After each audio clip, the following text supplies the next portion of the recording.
yourself to who you want to be and form your career for the future. So go through that, all right? Think that way.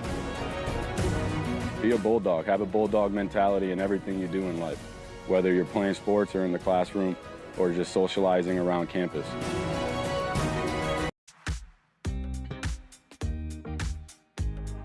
When it comes to delicious food, the best place to start is with great appliances. And Cam Appliances is your one-stop shop for any budget with brands like Thermador, Viking, Bosch, GE, and so much more. Cam Appliances, sales, delivery, installation, and service in the heart of your home with locations in Hyannis, Nantucket, and Hanover.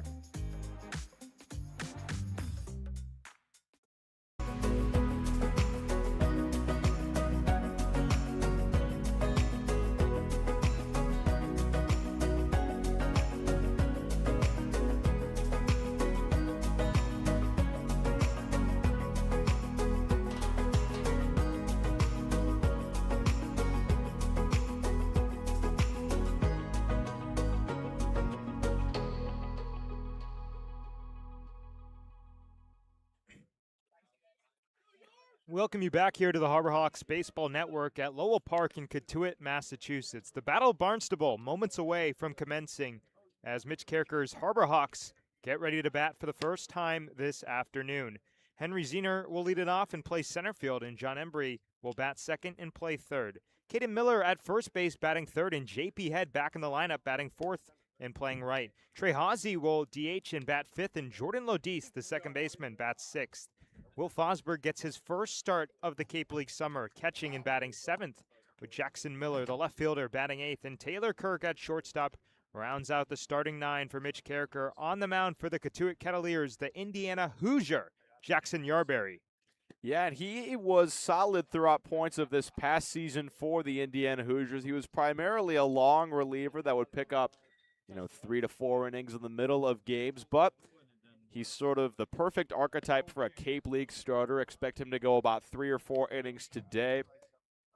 He had a 7.59 ERA this past year for the Indiana Hoosiers, and he had a couple outings where he looked really shut down out there, and then he had a couple outings where he got hit pretty hard. He's very hit or miss. If he's on his game, Hyannis could be in trouble, but if they can get to him early, Hyannis could jump out to a lead early in this one. Well, Henry Ziener leading off for back-to-back nights. He was 2 for 5 with a double and a run scored against Wareham last night. And he had 3 hits in his last 2 games after just 1 in his first 3. So he's starting to heat up, but still the numbers looking to get higher. 167 average. First pitch is a fastball upstairs at 92, and we're underway from Lowell Park. 4:30 on the dot, and 1 ball, no strikes.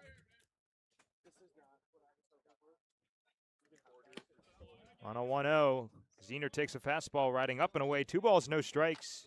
Jake Hanley in left, Isaac Sturgis in center, and Jace Lee in right. Third to first, J.J. Moran, Noah Coy, Hunter Warren, and Ryan Tierensky. As the 2-0 fastball floats up, 3 balls, no strikes, and you got to figure he might be taken all the way. And walks weren't really a problem for Yarberry this past year in Indiana. He had just 21 walks in over 40 innings. 3-0 offering is a fastball strike at the knees. 3-1. And in 2025, Yarberry had just 9 walks to 23 strikeouts. So he's normally a pretty accurate pitcher. 3-1 on the way, and it's a big bender that gets the swing from Ziener as Yarberry goes to Uncle Charlie. Sojin O behind the plate. A high point, but we'll be looking for a new home this upcoming fall. Payoff pitch, Ziener swings and misses, strike 3. Went up the ladder with the fastball, and Ziener is out number 1 on a strikeout. And Yarberry did a good job of changing the eye levels there on the 3-1. He went to the curveball low in the zone, and then that pitch tunneling allowed the fastball to run up on Ziener for a swing and a miss. 1 out, nobody on here in the Harbor Hawks half of the first inning without a score, and John Embry up at the plate. A 5-game hitting streak to start the 2026 Cape League summer. Out of the windup, first pitch on the way, and it's right at the top of the zone, 0-1. Embry 4th in the Cape Cod Baseball League in average and OPS. The average 444, OPS 1.101. Still looking for that first round tripper this summer. 0-1 on the way, and he slaps it foul up the first base line. 0-2 from Jackson Yarberry. And John Embry led the Cape in average for a while. He went 1 for 3 yesterday, but that wasn't enough to keep the top average in the league. Top average now belongs to Andrew Costello. He's hitting .500 through 22 at-bats. Member of the Bourne Braves. Outfield straight away. 0-2 on the way, and it's a breaking ball down in the dirt. Nice stop from O. 1 ball, 2 strikes. And Embry, he's shown some plate discipline throughout his summer as well. He walked in yesterday's win against Wareham to go with his hit. He's walked in 2 of his 5 games played this summer. Here's the 1-2, and he swings and misses, just gets a piece on a foul ball. Almost negated the glove of Sojin O, but just got piece of the ground. Robert Melms behind the plate made the call that it was a foul ball. Jeff Kinney at third base and Ryan DeMare at first. Yeah, Embry barely got a piece of it by a hair. Just able to tip that one enough. That curveball's looking really strong early. 1-2 once more, and Embry swings, lines it to right field. That's in for a base hit right in front of Jace Lee. Embry with a 1-out single here in the top of the first inning, and Caden Miller coming up to the plate. And Embry's looking to take that batting title back, at least for now. Just a great piece of hitting there, seeing the fastball deep into the zone and throwing the hands at it, punching it the other way. Embry's a guy who likes to work to all fields, and now he has hits in 6 straight games. The Cotuit Kettleers are dead last in the Cape Cod Baseball League in earned run average. 6.24 as Miller chops the first pitch foul up the first base line. Got a piece of the plate as the home plate umpire, Robert Melms, makes the call immediately. And Miller's a guy who could really use a hit. He was on fire on opening day, had a home run and a double against Brewster, but in his last 5 games, he's just 1 for 17. Still hitting third in the lineup. Mitch Carricker has a lot of trust in the UTSA Roadrunner, but a hit could really go a long way for the benefit of his summer. On an 0-1, Miller takes a fastball strike over the outside corner, 0-2. Embry on first base, 1 out in the inning here in the top of the opening frame. Hyannis and Cotuit for the first time in the 2026 summer. Yarberry comes set, takes a breath, comes home, and a changeup running downstairs. 1-2. The fastball sitting around 90-92. The changeup that time at 85.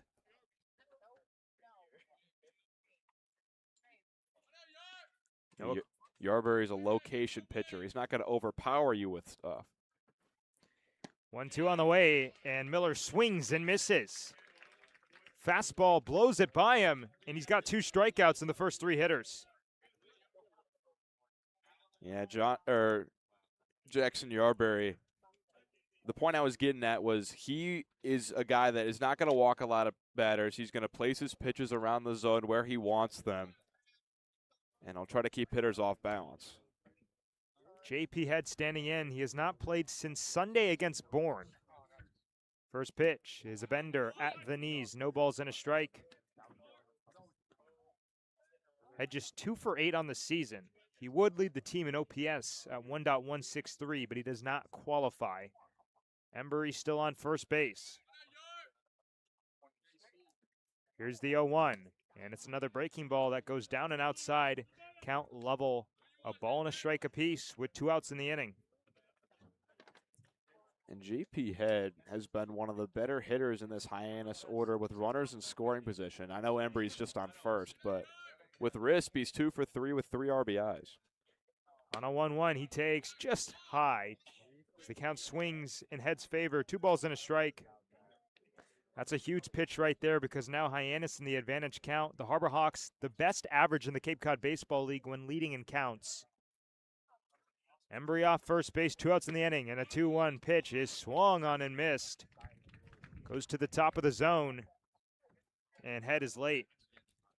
Yeah, but JP Head, even with 2 strikes, has been able to keep at-bats alive this year. Through his first 3 games, he's drawn 4 walks. Expect him not to go down without a fight. On 2-2, he takes a fastball running just outside. Sojin O tried to frame it for Robert Melms, but that one will let the count run full.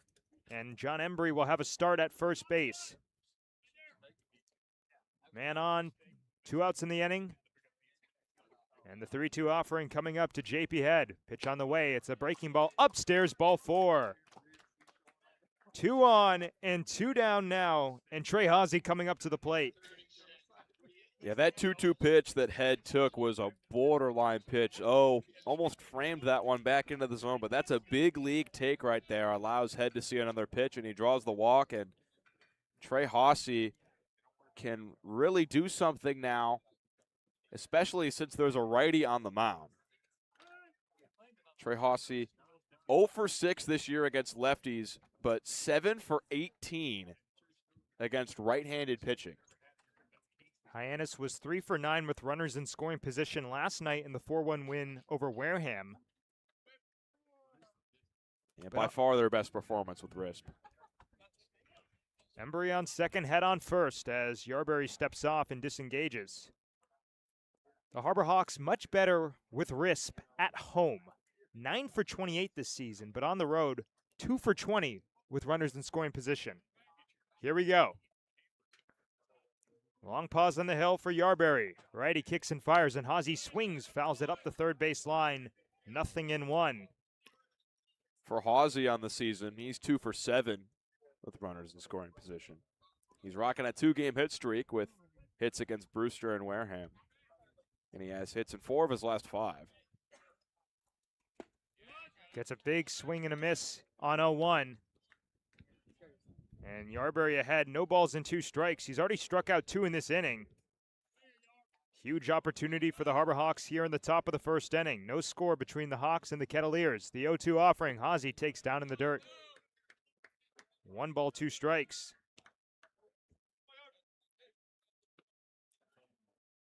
Hawsey just has to protect here. Find the bat on the ball any way possible. Yarberry stares in, looks back at second, and comes home. And a changeup down in the dirt. Nice stop from O behind the plate, and the count level. 2 balls and 2 strikes. Jordan Lodis waits on deck. The Harbor Hawks scored 5 runs in the first inning this past Sunday against the Wareham Gatemen, all with 2 outs. And on 2-2, Hawsey spits on a breaking ball running high. That's a big league take. And the count goes full, and it's time to party. Runners will be on the move. Yeah, big moment here for Hawsey. He's yet to record an extra base hit this year, other than that looping double he had yesterday. Embry on second, Head on first. Both runners on the move. 3-2 is hit in the air, left field side. And J.J. Moran has no play. Will become a souvenir for a lucky fan, and we'll do it again. Yeah, the double that Hawsey had yesterday really should have been caught by Wareham left fielder Levi Clark, but it was ruled a double. He's yet to really get into one this year, but he has the pop to do so. 292 average on the young Cape League summer. 3-2 again is slapped in the air. Shallow left field, incoming Jake Hanley still going, and he'll make the catch, build the cap high for the final out of the inning. Hyannis strands a pair on 1 hit. 2 men left on base. We head to the bottom of the first inning without a score on the Harbor Hawks Baseball Network.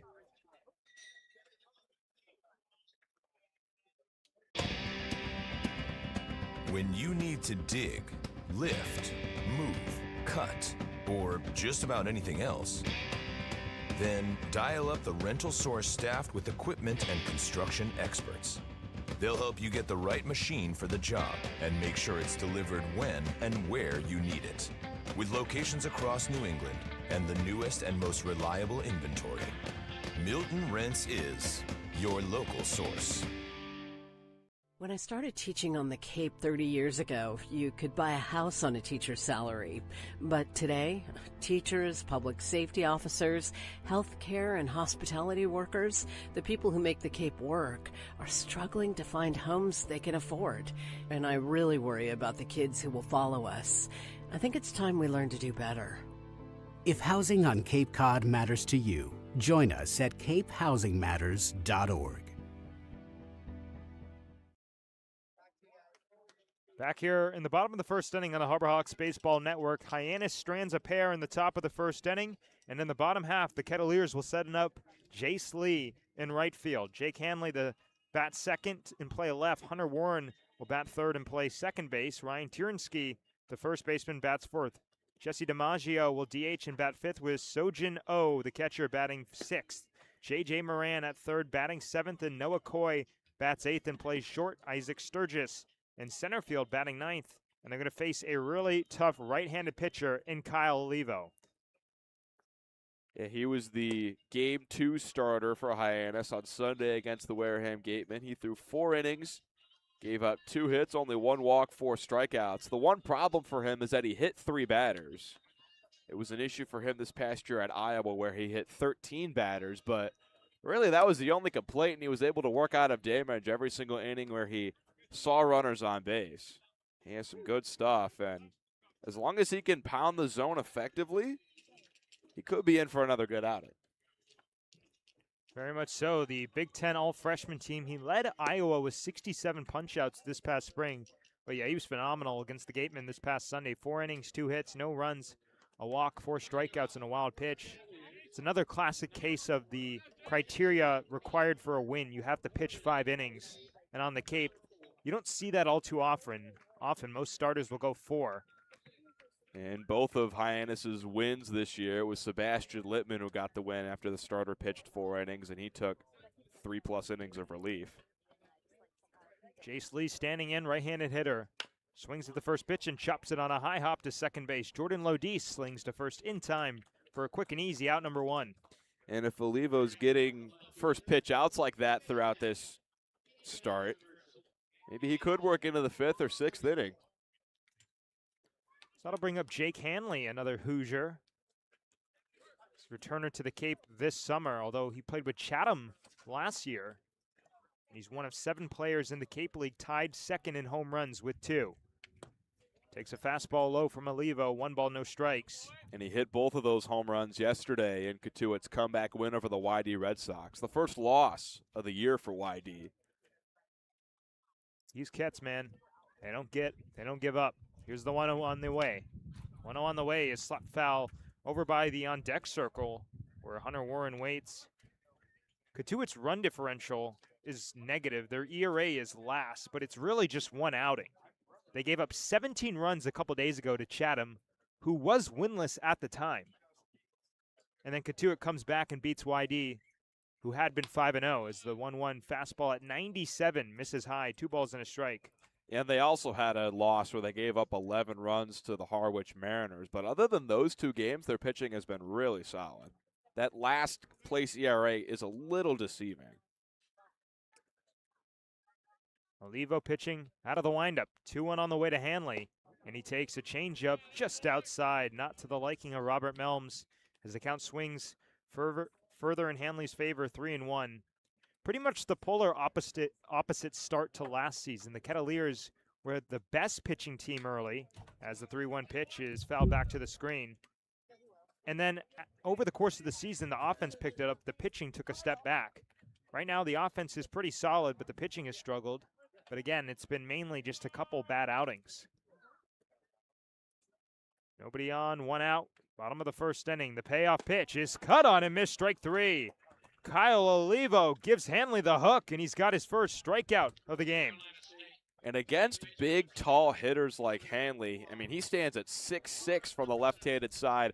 Sometimes those breaking balls can be really effective down in the zone just because the hitters have to reach so far for them. Hunter Warren standing in for the Kettleers out of Wright State. You don't see too many Wright State guys here on the Cape.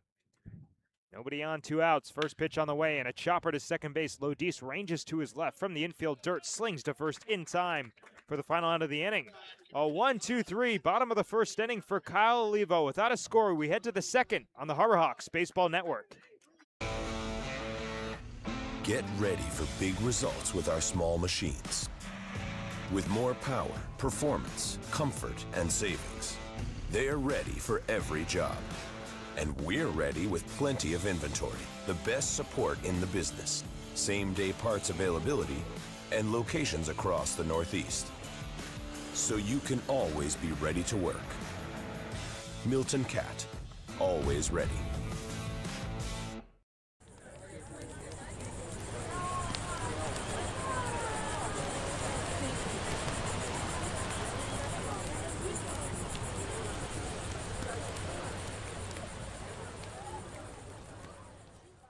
If you can dream it, if you can cruise in it, if you can summer in it, fish from it, or take it for a day at the beach, we can protect it.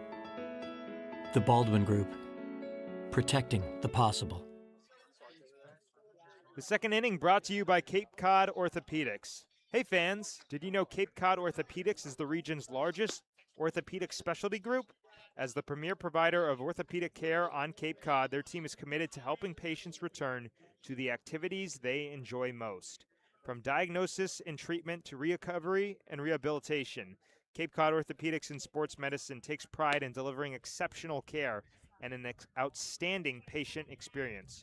To learn more about their services, visit capecodortho.com. Top of the second inning here at Lowell Park in Cotuit, Massachusetts. The Harbor Hawks and the Kettleers exchange zeros, and it's going to be 6, 7, 8 due up against Jackson Yarberry, starting with Jordan Lodice, Will Fosberg, and Jackson Miller scheduled. Yarberry got in and out of trouble in the first inning, and his first pitch on the way is hit in the air to shallow right field. Out goes the second baseman Warren, in comes the right fielder Lee, and it's Lee making the catch to his left for out number 1. Couple of instances of first pitch swinging for both of these teams. Lodice trying to ambush Yarberry there on pitch number 1. We saw Jace Lee and Hunter Warren both ground out to the second baseman for Cotuit on the first pitch of their at-bats in the bottom of the first. So that'll bring up Will Fosberg, who's been here since day 1, although he's only had 1 at-bat. First pitch is a fastball strike. So now he's seen 2 pitches on the Cape because his first pitch was a pinch hit for Taylor Kirk in the 9th inning against Harwich on June 15th, and he lined out to left field on the first pitch. So his first start tonight, and on 0-1, he takes a heater high. Count even, 1 ball, 1 strike with 1 out in the inning. Fosberg, a Northeastern Husky out of Natick, Massachusetts. Here's the 1-1, and he swings and misses as Yarberry pulls the string.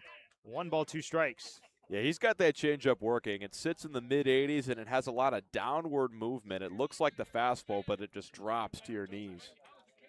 1-2 on the way. Fosberg gets a piece, fouls it back. I was able to catch up with him yesterday, and he told me that no past summer ball experiences have come close to the Cape so far. And you have to take that into account, considering he's only had 1 at-bat coming into today. That's what this means to players. 1-2 once more. It's a fastball high, 2-2. Yeah, Cape League, if you're invited to come, you come. 32 games this past spring at Northeastern. He was the starting catcher on opening day, but he lost the job to Cooper Tarantino because of a pretty big early season slump that coincided with the Tarantino hot streak. On 2-2, he swings and launches it a mile high into right field. Jace Lee has it played perfectly for out number 2.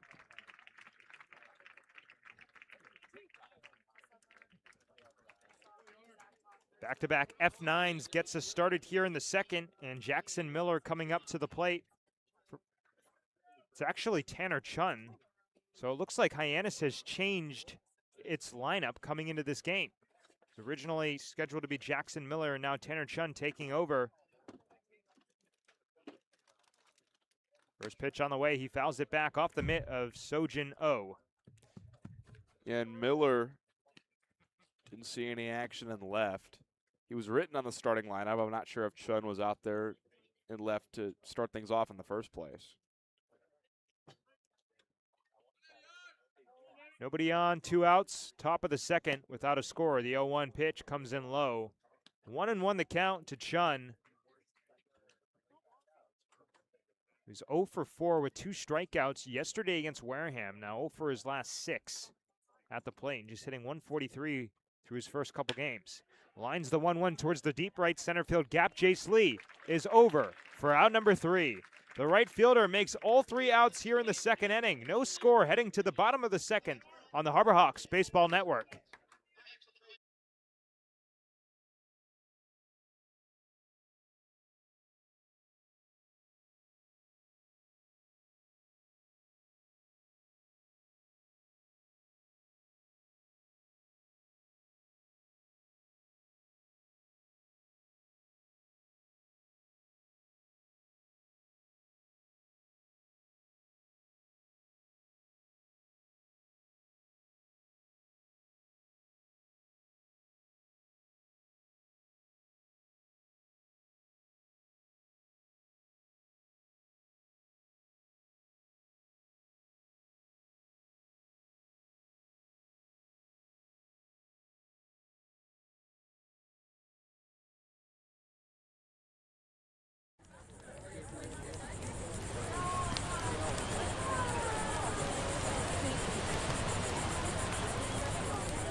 We've played 1.5 here from Lowell Park in Cotuit, Massachusetts. No score now in the bottom of the second inning after Kyle Olivo went 1-2-3 in the first. He'll face 4-5-6, Ryan Tierensky, Jesse DiMaggio, and Sojin O.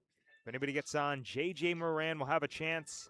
But a very economical first for Olivo, and that's got to feel good. Yeah, he only threw 7 pitches in that inning. He got Jace Lee and Hunter Warren to ground out to second base on pitch number 1. Jake Hanley gave him a battle, but he struck him out with the curveball. So Olivo looking for some more success in an efficient outing so far. So in the original starting lineup, it was Jackson Miller who was starting in left field and batting 8th, but he has subsequently been removed before his first at-bat. Tanner Chun's in the game playing right field, and JP Head slides over from right to left.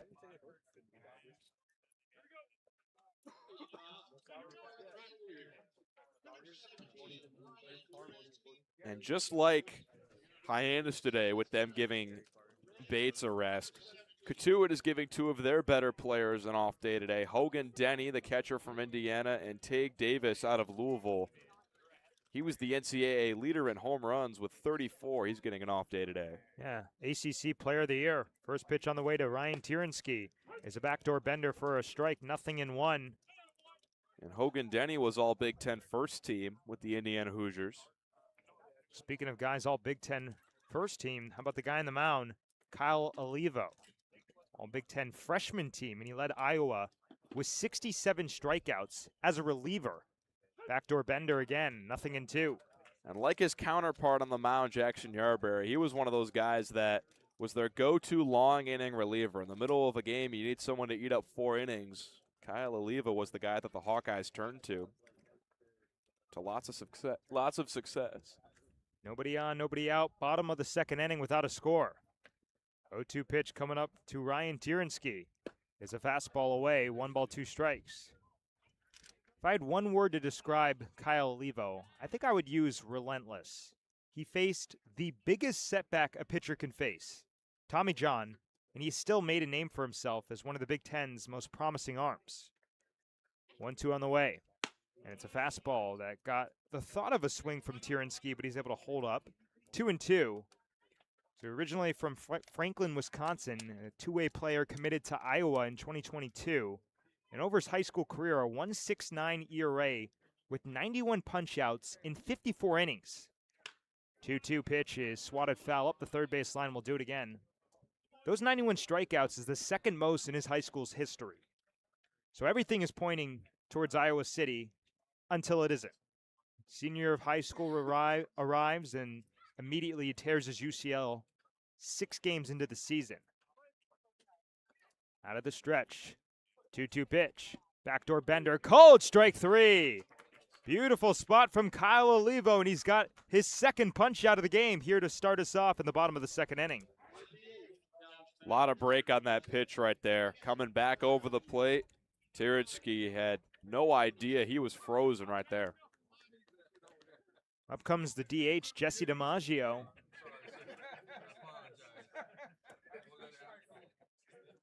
And like you were mentioning, Max, Olivo can swing the bat. He made 4 starts for Iowa, made 28 at-bats. DiMaggio swings and misses at a fastball, 0-1.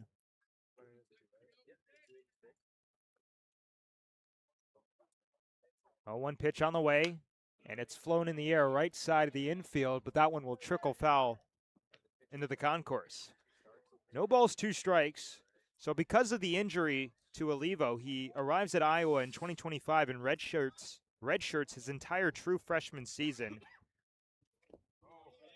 As he gets a check swing in the dirt, did he go? No, he did not. Ryan DeMayer, the first base umpire, delivers the news, and the count moves to 1-2.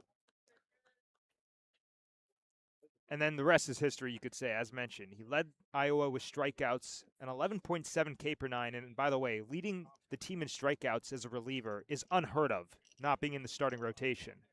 1-2. Curveball, called strike 3 at the top of the zone. Back-to-back hooks, gets back-to-back strikeouts for Kyle Olivo. And same pitch right there, except that breaking ball was on the front hip of Jesse DiMaggio. And again, he was just frozen that time. We mentioned how Olivo has struggled a little bit with command, but not today. 3 strikeouts and 2 groundouts through 5 batters. I mean, what sticks out is just the raw stuff for Olivo. The fastball can run it up to 98. High 80s slider. Wicked curveball. First pitch on the way to Sojin O is cut on and miss. Goes back to the bender. 0-1. And the 1-2 pitching combination of Karsten Swim and Kyle Olivo could prove very dangerous for Hyannis this year. Those two have just looked so great as starters. On an 0-1. O takes a breaking ball just downstairs. Count even up. 1 ball, 1 strike. 2 outs in the inning, nobody on. Harbor Hawks and Cotuit scoreless from Lowell Park. Here in the home half of the second. Olivo has his sign, kicks, fires, and a breaking ball downstairs again. Oh, shaking his head. He's saying he's recognized the pitch, and he jumps ahead, 2 balls and a strike.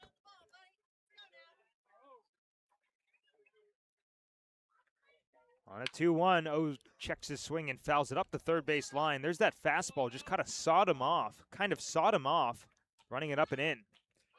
Yeah, right up and in off the handle. If O put a full swing on that one, his bat was going to snap in half. And now we'll see if Olivo goes back to the breaking stuff for the strikeout, maybe on that outer half. 2-2 pitch, swung on a miss, strike 3. He goes back to Uncle Charlie and strikes out the side here in the second inning. No runs, no hits, and nobody left. We head to the top of the third without a score on the Harbor Hawks Baseball Network. You can make any bat feel lighter by adding a velo puck knob. Instead of having to go get a whole entirely new bat, you can simply add the puck to it.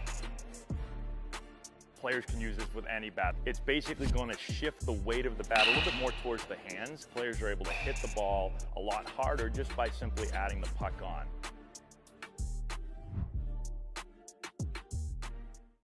Here at the Mass State Lottery, we're known for our monster wins.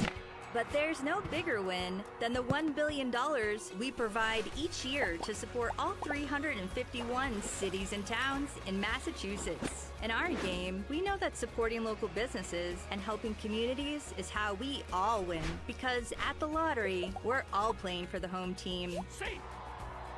The Mass State Lottery. Welcome to the state of winning. Welcome you back here to the top of the third inning on the Harbor Hawks Baseball Network.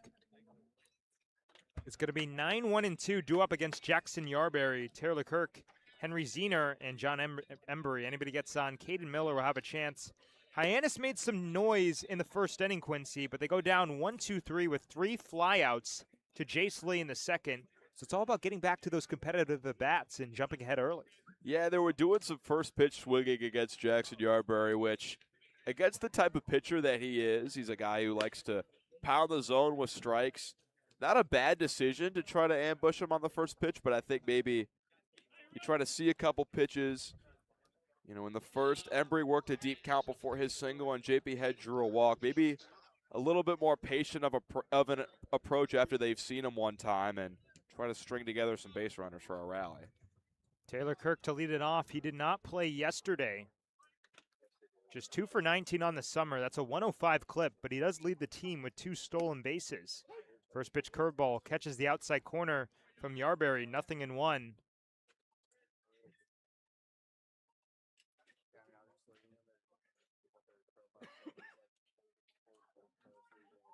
And on 0-1, he fists ones in the air right side of the infield. Ryan Tierenski in foul ground has no play.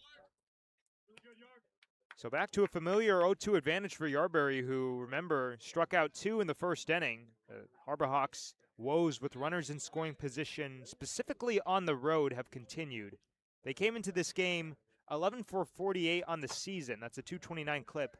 But 2 for 20 on the road with runners in scoring position. 0-2 fastball is high. Yeah, and other than that first inning against Wareham last Sunday, where they scored 5 runs in the first inning, it's really been tough for them to string runs across on the road. 1-2 on the way, and Kirk just reaches out and pops one a mile high on the right side of the infield. Ryan Tierenski in foul ground makes the catch on the lawn for out number 1. Yeah, 2 days ago in Brewster, the Harbor Hawks' last road game, they were only able to muster 2 hits and 1 run. The pitching has been really solid on the road, and that's the one thing that's a little bit disappointing for Hyannis. Top of the order, Henry Ziener struck out his first time up. Takes a look at Uncle Chuck for ball 1.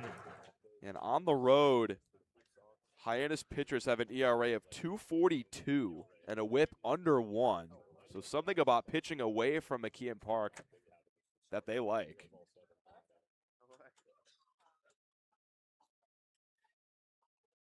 One 0 pitch to Ziener is chopped on the ground to second base on a high hop, and it eats up Hunter Warren and squirts into shallow right field. Seeing eye ground ball and a tough hop for Warren, and Hyannis has a 1-out base runner here in the top of the 3rd inning.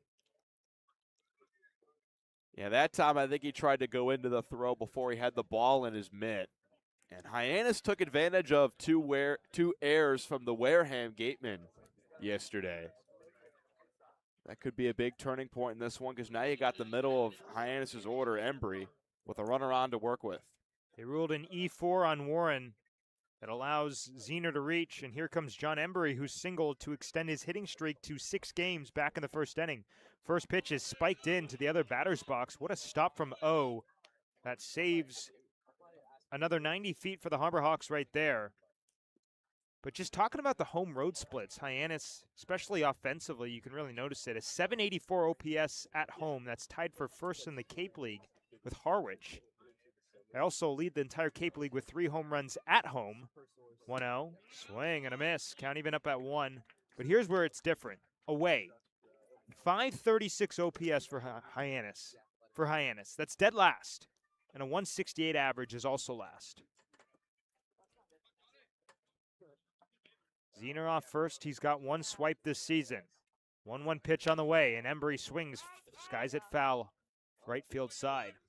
And what's interesting is you look at the pitching away from home, they have a 2.42 ERA. At home, Hyannis pitchers have an ERA of 7.92, so they've just been playing a lot of high-scoring games at home and low-scoring games on the road. Advantage count for Yarberry. Ahead of Embry, 1 ball, 2 strikes, with Ziener on first base, 1 out in the top of the 3rd without a score. Yarberry comes set, kicks and fires, and a breaking ball high. Ball 2. That was a really good take, because you could see Embry just recognized it immediately. He is very patient and has a lot of great takes on pitches up in the zone. I feel like most of the time when he chases, it's on breaking balls in the dirt. When he gets a pitch high, he normally spits on it. 2-2 the count. Yarberry comes home, and Embry swings, grounds it through the left side. That'll trickle into left field, a base hit. Ziener stops at second base. They play station to station, and Hyannis has something brewing with 1 out in the 3rd. Yeah, he wants that batting title back. 2 for 2 today, 2 singles. He's just been very efficient, just knocking hits around every part of the field throughout these first 6 games he's played. Very similar situation to the first inning. Hyannis had runners on first and second, but could not score. Caden Miller at the plate. He struck out swinging his first time up. It's Ziener on second, Embry on first here in the top of the 3rd inning with 1 out, no score. First pitch comes in and spiked about 57 feet in, and what a stop from Sojin O. That is saves arguably the second potential wild pitch of the inning and keeps the runners at bay. Sojin Oh has a big body behind the plate, and the High Point Panther is one of the better defensive catchers on the Cape. He's been doing some work back there this season. Hyannis 0 for 1 in the one at-bat with runners in scoring position today. Hazy flew out to left field as there's a chopper to first base on a high hop for Tierenski. He goes to second for 1. On to first with the pitcher. Yarberry covering for 2. 3-6-1, and Hyannis is done here in the third inning. Before we move on, we're going to be joined by our very own Ethan Wax. What you got for us, Ethan? Momentum into today's game is outfielder Henry Zener. Yesterday against Wareham, Zener put up together a strong afternoon at the plate, going 2 for 5, showing the kind of balanced approach Hyannis has been looking for early in the season. For a young hitter, confidence can build quickly in the Cape League, and a multi-hit game against quality pitching is exactly the type of performance that can get you going. Zener has shown the ability to use the whole field and compete in every at-bat, and that's an important trait in a league where pitching is consistently among the best in college baseball. As Hyannis looks for a spark here against a talented Cotuit club, don't be surprised if Zener is right in the middle of it once again. Back to you guys.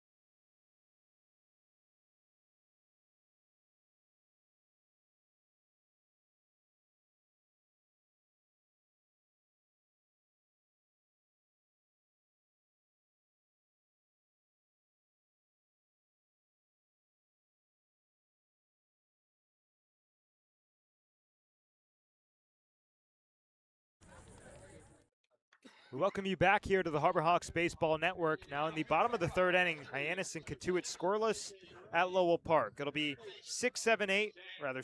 I got a little bit too antsy to face Kyle Olivo, J.J. Moran, Noah Coy, and Isaac Sturgis. But Olivo struck out the side in the second inning and really showed that prowess that made him lead Iowa in strikeouts in 2026. First pitch comes down low to Moran, 1-0. And he's already got 4 through 2 innings. He's got the bottom of the order to work against as well. He was very efficient as well. He could work into the 5th or maybe 6th today. He only started 2 games at Iowa this past spring, was mainly long relief as the 1-0 curveball clips the outer black, much to the liking of Robert Melms. Count even 1-1. Nobody on, nobody out here in the Cotuit Kettleers half of the third inning without a score. J.J. Moran, a Stanford Cardinal, and he takes high for ball 2, 2-1. So teammates with Charlie Bates, or as we could say after yesterday's game, Chucky Barrels, reached all 4 times, was halfway to the cycle with the 2 hardest parts complete in the 4th inning. Here's the 2-1 on the way from Olivo. It's a curveball strike, 2-2. Yeah, it's unfortunate that he took that pitch off his foot and had to sit out today, but it doesn't sound like there's anything seriously wrong. So he should be back in the lineup potentially tomorrow. On a 2-2. Moran takes way high. Fosberg had to jump out of the crouch. Could not glove it down cleanly regardless. So the count runs full. Hyannis kept it pretty clean yesterday relative. 8 freebies, 4 walks, 2 errors, and 2 hit by 2 wild pitches. 3-2. Fastball runs inside for ball 4. There's the first base on balls for Kyle Olivo, and it comes to start the third inning. And the key for Olivo is just going to be, after a walk like that, just don't let it spiral. Just keep attacking the next batter because he has such electric stuff with that fastball in the high 90s. If he comes after these hitters, he's going to get outs more times than he doesn't. Just try to keep it over the plate. You got the right matchup on the hill, despite it being a right on left. I'll tell you why in a second. First pitch on the way to Noah Coy. Swings and lines it to left field. It was misjudged by JP Head. Now he moves over and regroups and makes the catch over the shoulder for out number 1. Yeah, those hard line drives could sometimes be hard to judge, but Head didn't really have to move much for that one. Was able to reset his feet and make the catch. Well, here's what I was talking about. Cotuit is second in the Cape League with an .810 OPS versus left-handed pitching, but 8th in the Cape League with a .611 OPS versus righties. Olivo, of course, a righty. That one was just a hard hit out. Hit on the screws. And now Hyannis 1 pitch away. Backdoor bender comes in to Isaac Sturgis, away for ball 1. And that stat is pretty interesting, at least because in today's lineup, Cotuit is starting 5 lefties. Runner goes at first, and the pitch is hitting the air down the left field line. JP Head running over, still going, leaps, makes the catch.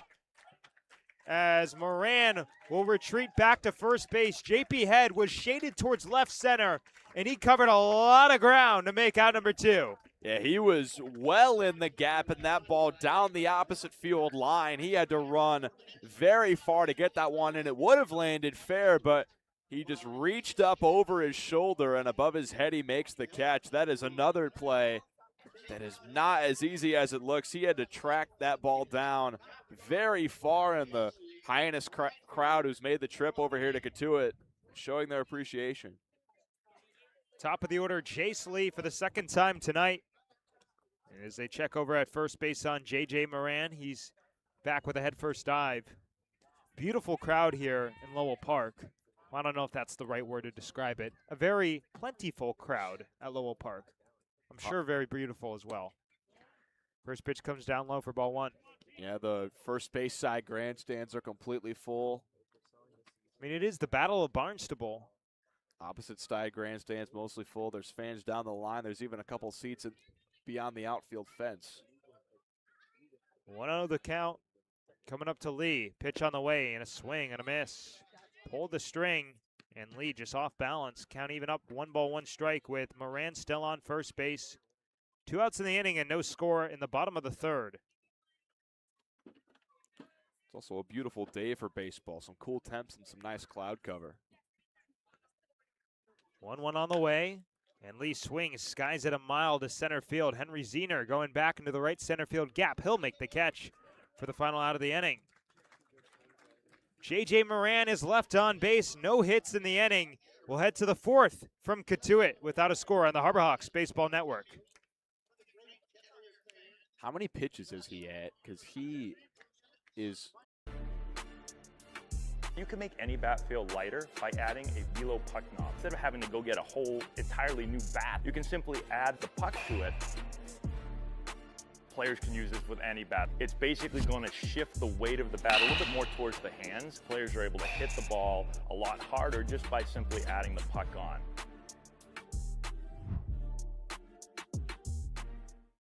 Here at the Mass State Lottery, we're known for our monster wins. But there's no bigger win than the $1 billion we provide each year to support all 351 cities and towns in Massachusetts. In our game, we know that supporting local businesses and helping communities is how we all win. Because at the lottery, we're all playing for the home team. The Mass State Lottery. Welcome to the state of winning. We welcome you back to Lowell Park, and if you can't tell in the top right corner of your screen, there's started to rain just a little bit, so we're trying to scramble here in the broadcast booth. No score between the Harbor Hawks and Cotuit Kettleers now in the top of the 4th inning. It'll be 4-5-6 to face Jackson Yarberry. JP Head, Trey Hazy, Jordan Lodice. And anybody gets on, Will Fosberg will have a chance. But Hyannis had another at-bat with runners in scoring position in the 3rd. And Miller got into a 3-6-1 double play to end the inning. So Hyannis continues to struggle hitting with runners in scoring position on the road. Yeah, the rain is supposed to be very light, and it should stay here for a long time. I mean, I'm multitasking. I'm broadcasting with an umbrella in my hand. First pitch on the way to Head, and it's up for ball one. I have a very large beach umbrella in the back of my trunk that our sideline reporter, Sam Guarini, is running to go grab right now. Head walked his first time up, and he slaps one foul behind the plate. Count even up, 1 ball, 1 strike. Nobody on, nobody out here in the Harbor Hawks half of the 4th inning. Hyannis 0 for 2 with runners in scoring position today. Cotuit has not had an AB with a guy in scoring position. As the 1-1 comes in, and Sojin O could not catch it cleanly. It was a ball as well. Almost got a piece of the home plate umpire, Robert Melms, but he seems to be okay.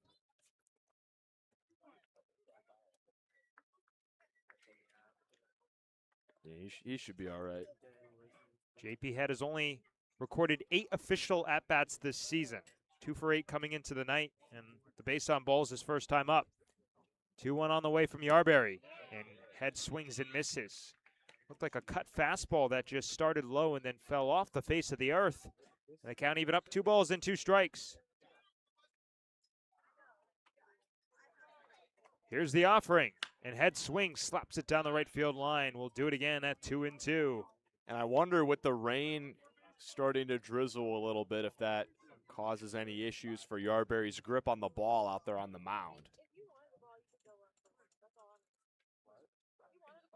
On a 2-2, Head takes inside for ball 3. Well, it certainly seems like Sojin O is having some trouble with the drops. It's now the second ball that he should have gloved down pretty cleanly.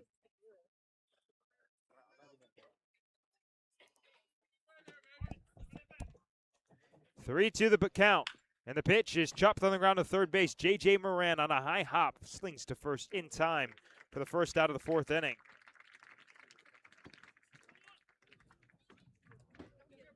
So that'll bring up Trey Hawsey, who flew out to left field, although that bat carried a lot of implications. It was Hyannis' first AB with runners in scoring position today. He had Embry on second and Head on first, and the flyout ended the first inning. Hawsey's hit safely in 5 of his last 6. So the first pitch comes in low from Yarberry, 1-0.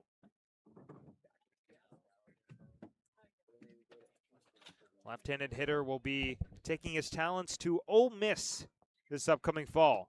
And on 1-0, he takes a changeup down in the dirt. 2 balls, no strikes from Yarberry, who seeming to have some command issues, but nothing too concerning. But a big pitch here to get himself back in the AB. The offering, Hawsey swings and lines it down the left field line. Foul and out of play. We talked about it on the broadcast yesterday, but I just mentioned it's kind of ironic that Hawsey will be heading to Ole Miss, considering he was high school teammates with former Harbor Hawk and current Ole Miss Rebel Hayden Federico back at West Monroe, Louisiana. And you got to wonder if there was any influence in his decision from his former teammate. 2-1 comes up and away. 3 balls and a strike. You got to think so. I mean, playing with the same former summer team and now at the same university. Outfield straight away. Yarberry out of the windup. 3-1 offering is a backdoor bender. Called strike, as looked like Hawsey was starting to make his way over to first base, but Robert Melms has another idea.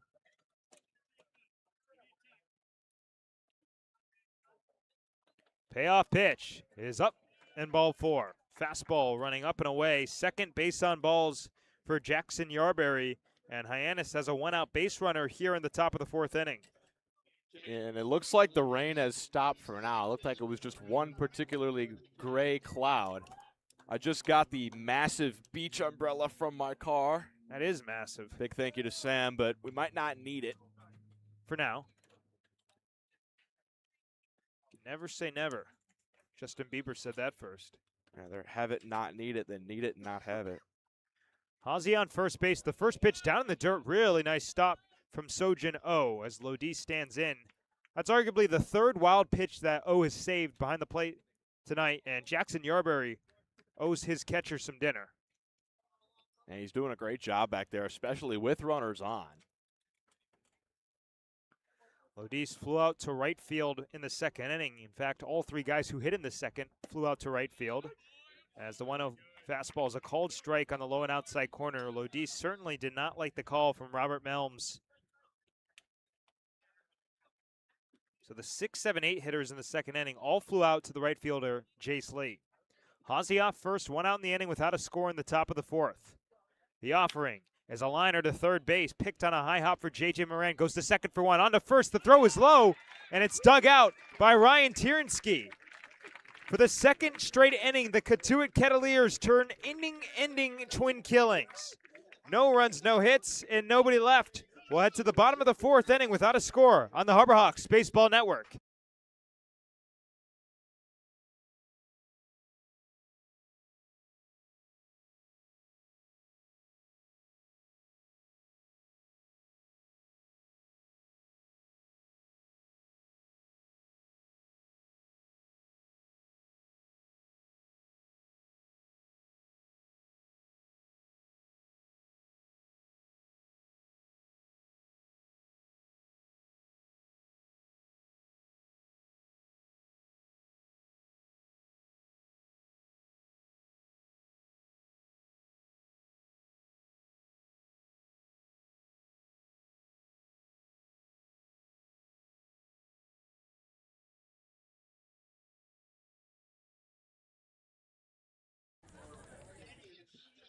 Goldberg Law, fourth inning. Welcome back. It's the fourth inning, sponsored by the team at Goldberg Law Group PC, the Cape's premier personal injury law firm. The Goldberg Law Group has served Cape Cod and the islands for more than 38 years, and we're proud to support the local events, organizations, and traditions that make this community so special. As the Cape's leading law firm, Goldberg Law Group believes in helping people, building relationships, and giving back whenever we can. That's why we're honored to sponsor the Hyannis Harbor Hawks in another great night of Cape League Baseball. Scan the QR code on your screen to learn more about how the team at Goldberg Law Group can help you. Go Harbor Hawks. Back-to-back innings with Hyannis, grounding into inning-ending double plays, and now Kyle Olivo's got some more workout for him, but he's been shoving as of late. 3 scoreless innings, no hits to this point. We're now in the top of the fourth inning. He'll face 2, 3, 4. Jake Hanley, Hunter Warren, and Ryan Tierenski. Anybody gets on, Jesse DiMaggio will have a chance. Hanley struck out swinging back in the first inning. The first strikeout victim for Olivo on the day. First pitch breaking ball comes away for ball 1. And he got Hanley to swing and miss at a curveball beneath the zone. We'll see if he attacks that area again. On a 1-0, Hanley spits on another bender, missing down. 2 balls, no strikes. Well, all 3 strikeouts in the second inning came off the curveball for Olivo. He's really felt good with that pitch. He's behind 2-0 here, and he fires another Uncle Charlie. This one just a tad low. Not to the liking of Robert Melms, although Will Fosberg certainly liked it behind the plate. And just like that, the first 3-0 count of the game for Kyle Olivo. Pitch on the way, fastball down El Centro, 3-1. Yeah, not phased there, just went back to the good old heater. He's working quickly again. He might come back with the same pitch. Olivo working quickly out of the windup, comes home, and a chopper on the ground to shortstop. Taylor Kirk slides over to his right, over to first in time. The throw is low, and it's dug out on the back end by Caden Miller. 6-3 gets us started here in the bottom of the fourth inning. And that time, the shortstop, Taylor Kirk, was positioned up the middle. Hanley was a guy this past year at Indiana who was a very big pull hitter, a lot of infields. Had him shifted very far to the right. That time he put one into the opposite side, but Kirk positioned very well for the out. Up comes Hunter Warren, the right state product.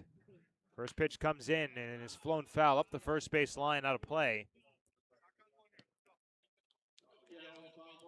Conference Freshman of the Year this past spring. He's currently in the transfer portal, but recently committed to NC State. He takes inside for ball 1, count even up at 1-1. And Wright State's a very respectable mid-major baseball program in the Midwest. But Hunter Warren definitely worthy of an upgrade to NC State. On 1-1. He'll take outside, 2 balls and a strike. So he'll join former Harbor Hawk Devin Mitchell for the Wolfpack this upcoming fall. Nobody on, 1 out in the last of the 4th inning without a score. And the 2-1 pitch coming up to Hunter Warren is a breaking ball, called strike over the outside corner. Count level, 2 balls and 2 strikes to the right-handed hitting Warren. And he just ran the breaking stuff down and away. You might see him parlay that with a fastball up and in here. Ready to go. The 2-2 offering is another bender that's chopped foul off the foot of Warren. So we'll do it again, painfully so. And that time he went to the bender on the front hip. So same pitch, just mixing locations a bit. We talked about how Olivo is a two-way player. He did get 28 at-bats this past spring, 8 for 28. That's a 286 clip. 4 doubles and a home run. So an 869 OPS. Not too shabby. 2-2 once more. Fastball chopped slowly back to the mound. It's charged by Olivo. He'll barehand it and throw to first in time for the 2nd out of the inning. And Warren was hustling out of the box. A lot of times you see pitchers rush that throw, but Olivo just took his time and made a strong throw to first. Didn't lollygag it. A nice firm throw, and he's really cooking right now on the mound. So up comes Ryan Tierensky, who started the chain of 3 straight strikeouts in the 2nd inning, all from the curveball against Olivo.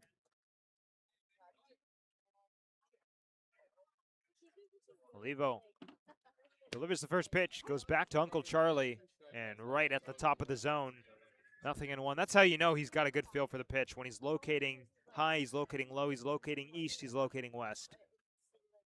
All 4 have been on today. He's got the compass with the bender. 0-1 the count. Pitch on the way. Fastball just a tad outside. And that last one was close. Didn't quite get the call from plate umpire Robert Melms, but Olivo still working at a quick pace on the mound, looking to go right back with something. Outfield straight away. 2 outs in the inning, nobody on. And a breaking ball catches the outer black. So he goes back to the back door. That was the pitch that got Ryan Tierensky looking and down on strikes in the 2nd. 4 strikeouts in this game for Olivo. 2 swinging, 2 looking. 1-2 the count. And the pitch on the way is a fastball well high. Fosberg had to jump up to glove down the 95. I think Olivo's going to go back to that backdoor breaking ball on the outer half, because if you're out ahead of that in any way, shape, or form, you're just not going to make solid contact on it. It's been his money pitch to lefties today. We'll see if he throws it here. He does, but misses just up and away. And that's a productive miss there, because the worst thing you can do is miss middle. That's when you're asking for a new baseball. If you're going to miss that pitch, you want to miss up and away. If you miss it down the middle, that's a problem. Payoff pitch coming up to Tierensky. It's a fastball hit foul up the third base line and out of play. We'll do it again at 3-2. And Tierensky is putting up quite the battle here. We haven't really seen these Kettleer hitters see very many pitches against Olivo. He's been very efficient through his outing.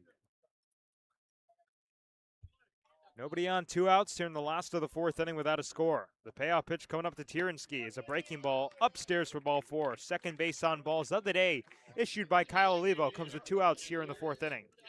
And it's just the second base runner he's allowed. J.J. Moran walked to lead off the 3rd inning, but still, Olivo's been solid. I don't know if he's going to see another inning of action after this. This is his 4th inning, and that's kind of been the deal for Coach Mitch Carricker. He hasn't let any pitchers go past 4 innings today. With the pace Olivo's on, he might get another inning after this, but he'll have to get this last out pretty quickly, I'd imagine. Jesse DiMaggio standing in, a strikeout victim as well. Takes the first pitch curveball high for ball 1. Tierensky on first base. These two teams, the Harbor Hawks and the Kettleers, do not steal too much. Harbor Hawks are tied 9th in the Cape League with 4 swipes. Cotuit tied 7th with 5. As a 1-0 fastball runs away. 2 balls, no strikes, and now Olivo's got to get careful. You really don't want to continue to fall behind and put yourself in a 3-0 count. I think he goes back to the breaker here. I don't think you want to see anything too middle for DiMaggio. 2-0 count. Goes to the fastball, and it's flown foul off to the right and out of play.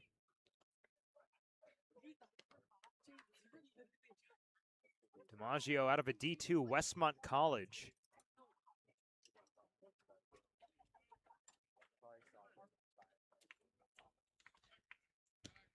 Check over at first base, and Tierenski's back with a head-first dive. And DiMaggio put up a really solid year, though, at his D2 school. 309 average, 13 home runs. Slugged almost 600. Led the team in those categories as they check over at first, and Caden Miller tried to deke out Tierenski. Kind of a heads-up baseball play right there. He made the catch, put a tag on, and then started running away as if the ball had gone down the first base line to try to entice Tierenski into taking off. 2-1 the count. The pitch on the way to DiMaggio is on the hands and popped up shallow on the infield. It's the pitcher, Olivo. He's a two-way player, and he makes the catch for the final out of the inning. No runs, no hits, and Tierenski left on first base. We've played 4 from Lowell Park. We'll head to the 5th without a score on the Harbor Hawks Baseball Network. You can make any bat feel lighter by adding a velo puck knob. Instead of having to go get a whole entirely new bat, you can simply add the puck to it. Players can use this with any bat. It's basically going to shift the weight of the bat a little bit more towards the hands. Players are able to hit the ball a lot harder just by simply adding the puck on.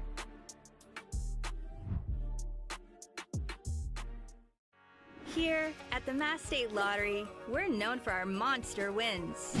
But there's no bigger win than the $1 billion we provide each year to support all 351 cities and towns in Massachusetts. In our game, we know that supporting local businesses and helping communities is how we all win. Because at the lottery, we're all playing for the home team. The Mass State Lottery. Welcome to the state of winning. Back here at Lowell Park now in the top of the 5th inning. It'll be 7-8-9 to face Jackson Yarberry, Will Fosberg, Tanner Chun, and Taylor Kirk. Anybody gets on, Henry Zeno will have a chance. Hyannis has gotten some action in the last 2 frames, but both times they've grounded into inning-ending double plays. First, it was a 3-6-1 twin killing, grounded into by Caden Miller in the 3rd inning, and then Jordan Lodis, a 5-4-3 twin killing to end the 4th. Yeah, that was something we saw the Hyannis defense do really well in the first couple of games. They turned a few double plays to get out of some jams. This time, Cotuit giving them a bit of their own medicine.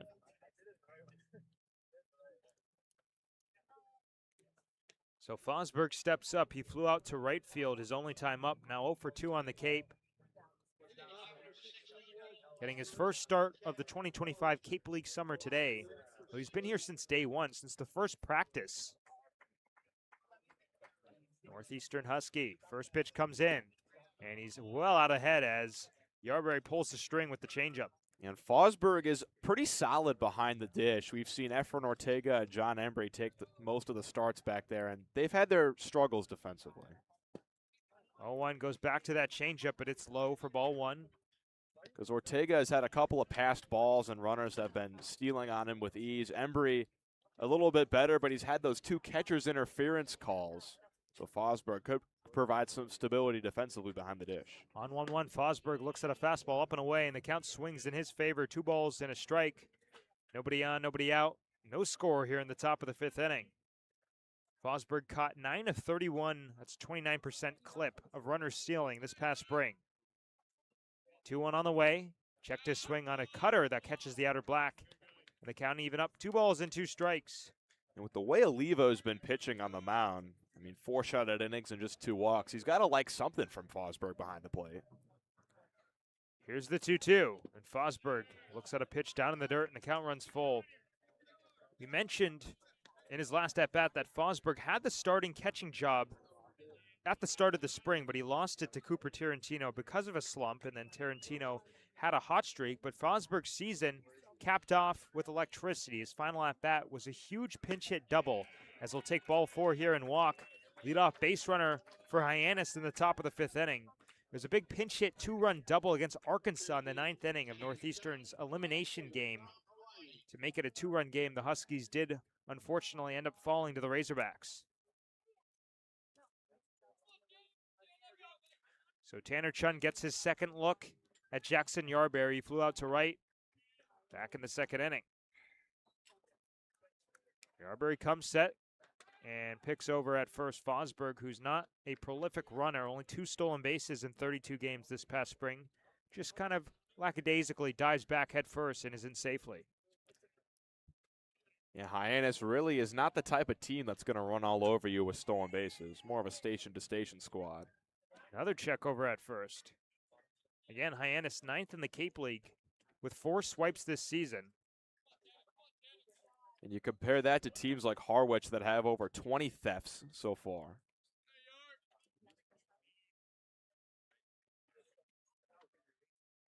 Finally, the first pitch on the way to Chun, and he swings and misses at a breaking ball. Badly fooled. 0-1 to the Harbor Hawks left fielder.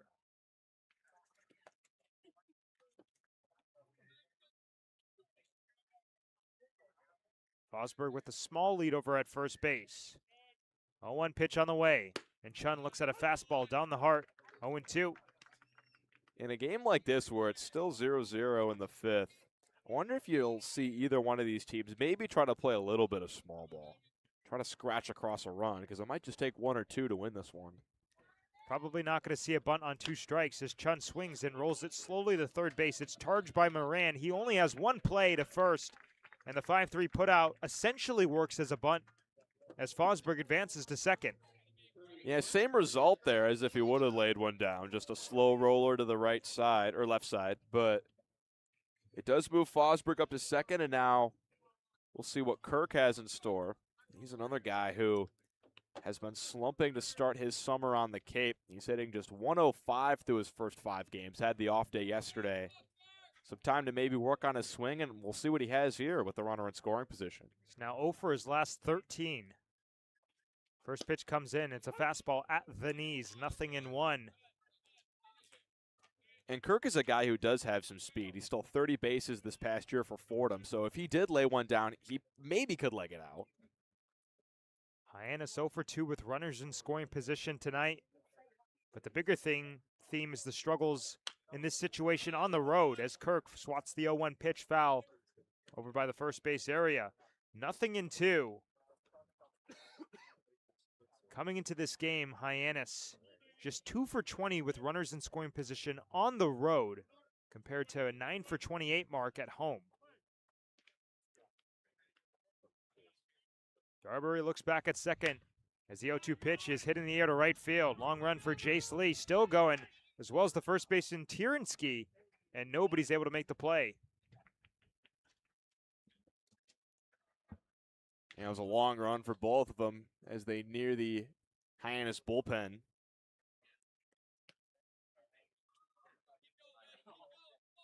So the outfielders will reset.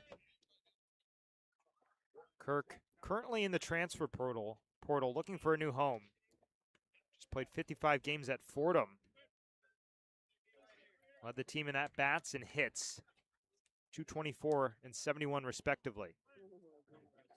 Fosberg on second base, 1 out in the inning here in the top of the 5th without a score. Harbor Hawks looking to break the ice. First pitch, 0-2 comes into Kirk, and he gets a piece and fouls it up the first base line. Yeah, he's staying alive that time. Yarbury went to the fastball at 91, but Kirk just able to flail a bat on top of it.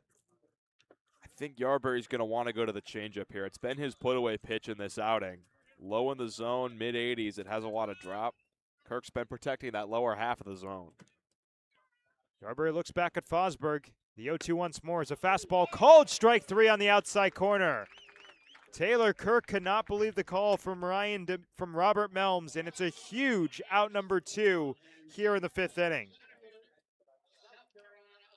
That was a big put-away pitch, and it looks like Cotuit's going to remove Yarbury from this game as Zener is coming up as the top of the order. They don't want Yarbury to see the lineup for Hyannis 3 times. It was a really good start for him. He's charged with that runner on second, but still only gave up 2 hits, 2 walks, 3 strikeouts. The Indiana Hoosier with a really strong start. I mean, he had to match Kyle Olivo, and he did just that. Jackson Yarbury departs after 4 and 2/3 innings, but the final line is not complete. Will Fosberg on second base will come back soon on the Harbor Hawks Baseball Network.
New pitcher coming into the game for the Cotuit Kettleers. Chase Van Amede gives way, a rising junior at Notre Dame. He had a really tough sophomore year after a good freshman season, a 14 ERA. It was only 9 innings pitched, but as a freshman, threw over 23, and he's another example of one of these guys that have had success in the Northwoods League coming over to the Cape. Yeah, and just watching him on the mound, he's almost a submarine pitcher from that right-handed side. He dips all the way down, and that fastball that he's throwing is almost rising when it comes to the plate. This type of pitcher is sort of a lost art in baseball nowadays. Taylor Rogers, the only guy I can really think of. Very similar, although Taylor Rogers is even more submarine, but I'd say he's releasing the ball, 2-3 feet above the ground. He really gets down there. Yeah, I mean, Vandermeer on the mound right now, he's throwing from his arm is more than 90 degrees down towards the mound. And he just threw a slider that time at 80 miles an hour, according to the in-stadium radar gun. Henry Zener at the plate right now. He's a lefty. You'd rather be a lefty facing a guy like this. Same-handedness matchups can be really tough for guys that have really funky deliveries. Gets the fastball in at 91 despite the arm angle. One of my friends who's a pitching coach down in the state of North Carolina, he always talks about being different is a commodity when you're a pitcher.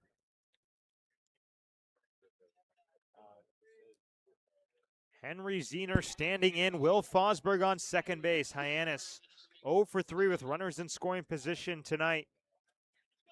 And looking for that first big hit to break the ice. A man on second base. No score here in the top of the 5th inning with 2 outs. Chase Van Amede's first pitch is a fastball, strike at 91 over the outside corner, 0-1. And I like Zener in this spot. He had the 2 hits yesterday. He hit the ball hard in the 3rd inning. He did reach on an air, but he broke out of his slump yesterday. He's swinging a nice bat. Lefty-righty. He could get something done here.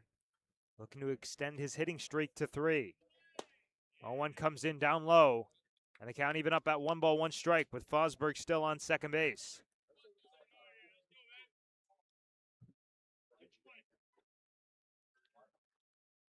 It's the 3rd time this season that Zener has batted first. The other 3 times he's batted 7th.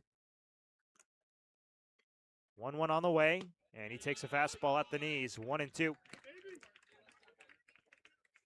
Van Amede from Chicago, Illinois, went to high school at Brother Rice, a big baseball powerhouse in the Chicagoland area. Zener struck out swinging in the 1st and reached on an E4 in the 3rd. Long pause on the hill. 1-2 comes in, and Zener gets a piece. Swats it in the air, foul up the 3rd base line and out of play. We'll do it again at 1-2. Of course, the final line on the starter, Jackson Yarberry, incomplete. He's responsible for Will Fosberg, who's on second base. But it's been a pitcher's duel to this point and then some. The return of the Battle of Barnstable. Van Amede looks back at second and comes home. A 1-2 pitch grounded off his leg. It kicks into shallow left side of the infield. And here comes Fosberg. He will score, and Hyannis has a 1-0 lead here in the top of the 5th inning. Talk about some good luck for Hyannis. Ground ball back to the pitcher. Van Amede just kicked it way up into the air and over the head of the 3rd baseman, J.J. Moran. It got up the line, and Fosberg heads up base running, did not stop, and he came around across. That's got to be an infield single and an RBI for Henry Zener. And I think if that doesn't hit the foot of Van Amede, that gets up the middle for a base hit anyway. Henry Zener just hitting the ball hard and earning the lead for Hyannis. Up comes the white-hot John Embry. 2 for 2 with 2 singles. And has extended his Cape League hitting streak to 6. First pitch fastball away for ball 1. And I think if you're Hyannis, you try to let Zener take second here. Worst thing that happens is he gets thrown out and you have the meat of the order up to lead off the 6th. The best case, he steals the bag and a base hit from Embry could give Hyannis a 2nd run. He's got the speed to do it. 17 home runs this past spring at Florida Gulf Coast. 1-0 comes up and in. That time he got the fastball at 94. 2 balls, no strikes. I'm surprised that Vandermeed can get the velocity that high up when he's pitching almost underhand, sidearm, submarine out there. Zener on first base, a new 1-0 lead for the Harbor Hawks. 2 outs in the top of the 5th inning. Good hitters count to a good hitter. 2-0 to Embry, swung on in, fouled back off the mask of the home plate umpire, Robert Melms. That cannot feel good. And Sojin O is going to take some time to walk the ball out to the mound as Melms gets his bearings. And Embry resetting and chatting with Sojin O at the plate.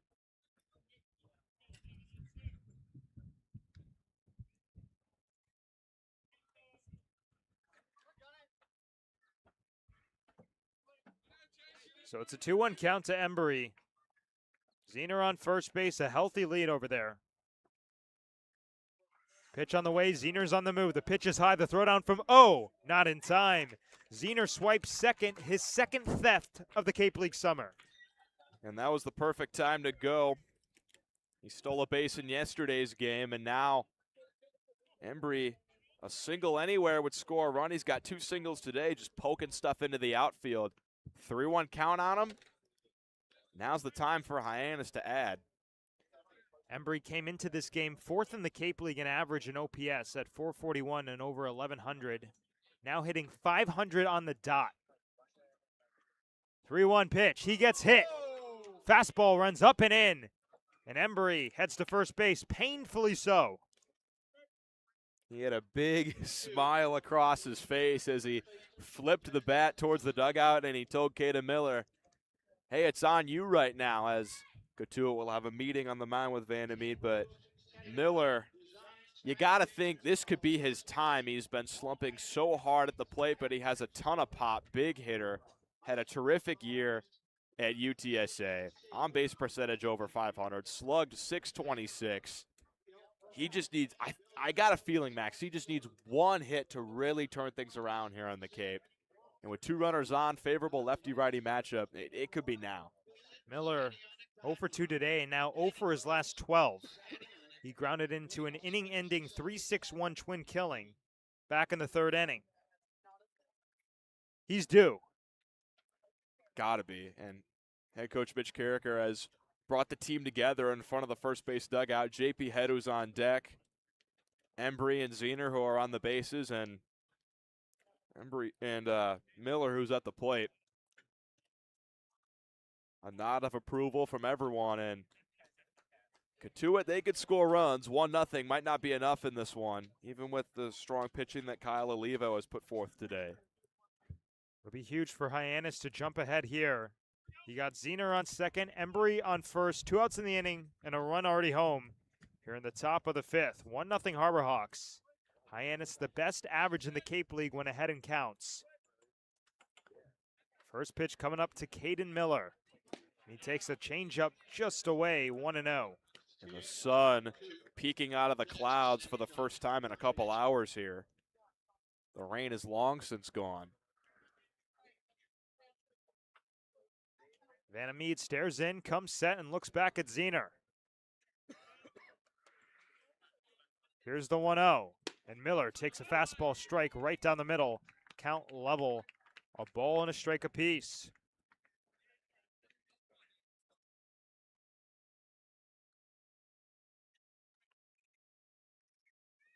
Hyannis 1 for 4 with runners in scoring position tonight.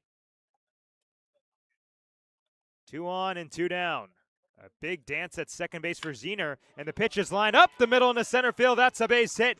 Zener will come home to score. An RBI single for Caden Miller, and Hyannis adds another 2-0 Harbor Hawks in the top of the 5th inning. That ball was smashed up the middle from Miller. Got a great bat on it and just sent it right back where it came from.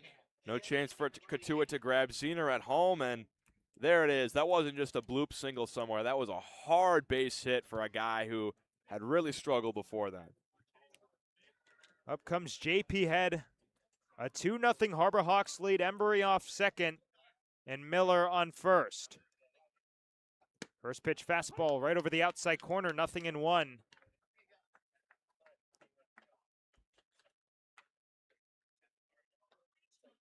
Two RBI singles in this fifth inning for the Harbor Hawks. Vanamede takes a look back at Embry. Ahead in the count 0-1. Pitch on the way as Head takes downstairs, 1-1. And Head's going to put a patient at bat up. Already walked in the first inning. Had a great on-base percentage at UAB. He's the guy to extend this inning. On a 1-1, Head looks at a pitch inside. Came inside with the breaking ball. 2 balls and a strike. Let's not forget Hyannis got a 3-run home run from Head last Sunday in Wareham. You got 2 on here. 2-1 count. And the pitch on the way. Head swings and fouls it straight back to the screen. As the count even up, 2 balls and 2 strikes with 2 on. And a 2-0 game. He had his head down there, and on the 2 pitches that came inside to him, it didn't really seem like he wanted them. You could tell that he's seeing the ball well out of the awkward arm angle from Chase Vanamede.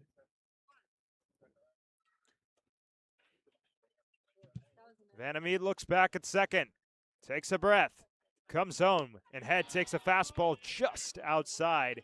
It seemed like everybody in the ballpark wanted it from the home plate umpire, Robert Melms. But now it is time to party. Both runners will be on the move. That was a big league take from JP Head.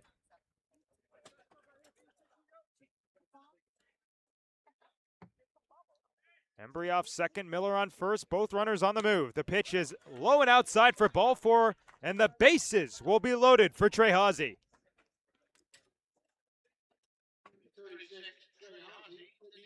And so now, in 4 games played for JP Head, he's walked 6 times.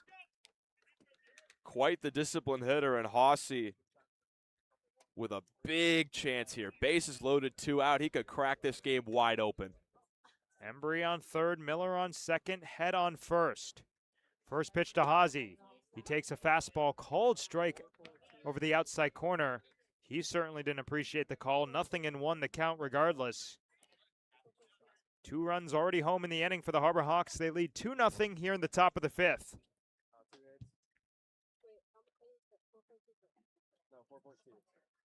Oh, on the way, and Hawsey swings, grounds it to the right side. It's backhanded by the first baseman, Tirinsky, who'll run it to the bag himself for the final out of the inning. But Hyannis grabs 2.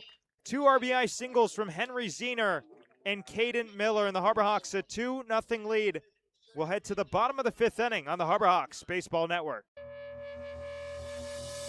This week we've been working a lot with doing play-by-plays, just doing behind-the-scenes stuff with sports broadcasting, which I never really realized how much went into it, but it's been really cool. They've grown a lot. I've never really done like a program like this before, so like seeing all the behind-the-scenes has like really grown. I've learned how to really just gain confidence in my play-by-play speaking, and I've learned more terms here when it comes to directing and producing, and I've just had a great time with John Rook. Doing the play-by-play stuff and all that, being with a guy like John Rook, understanding what like the major kind of entails doing this camp, just really a preview for what you do here at Dean or any other college doing broadcasting, so I'm definitely more prepared to make this a job of mine.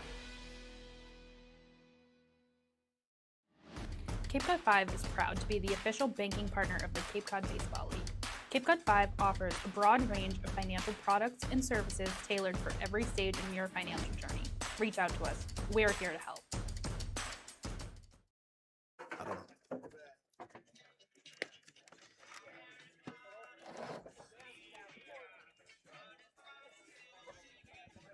Back here now in the bottom of the 5th inning. The Harbor Hawks lead the Cotuit Kettleers 2-0, and the day for Kyle Olivo is done. He gives way to Van Frawling, making his first appearance of the Cape League summer. A rising junior out of UC Santa Barbara, but a phenomenal start for Kyle Olivo, who went 4 innings, no hits, no runs, 2 walks, and 4 strikeouts. Another Hyannis pitcher who's kept it no hit through Good stretch of the start of this one, and handing it over to the bullpen in a good spot. And this time handing it over with a Harbor Hawks lead. Frawling will face 6, 7, 8. Sojin O, J.J. Moran, and Noah Coy. The final pitch count for Olivo at 57. As he continues to build up further into the summer. But you go from the righty to the lefty, and I talked about it a bit earlier, but this is a Cotuit team that really tends to hit lefties a lot better. The Kettleers, an 810 OPS versus left-handed pitching, that's second in the Cape League, but 8th in the Cape League with a 611 OPS versus righties. A lot of lefties in the batting order for the Kettleers. 5 of their 9 hitters batting from the left side. One of them at the plate now. Sojin O, left on left. First pitch from Frawling. It's a fastball strike at the knees. No balls and a strike. Frawling worked as a long reliever with one start this past spring, 18 games. And it was really one bad outing. It was against UCLA on April 28th, as the catcher, Will Fosberg, will head out there and try to get on the same page with Van Frawling.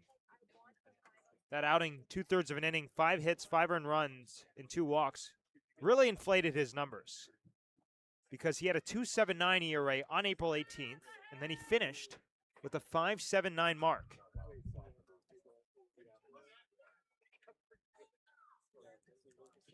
.23 1/3 innings this past spring as the 0-1 pitch comes outside. Count level 1-1 to Sojin O, who struck out swinging to Kyle Olivo. Crawling out of the windup, comes home, and a chopper up the first baseline foul over by the Hyannis on deck circle, which of course is vacant.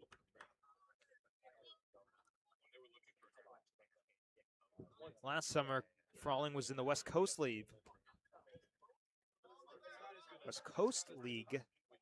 The 1-2 pitch is cut on a missed, strike 3. Slider sweeping across the plate, and Van Frawling's got a strikeout in his first AB tonight. Strong start to the outing and a continuation from Kyle Olivo getting the strikeout here.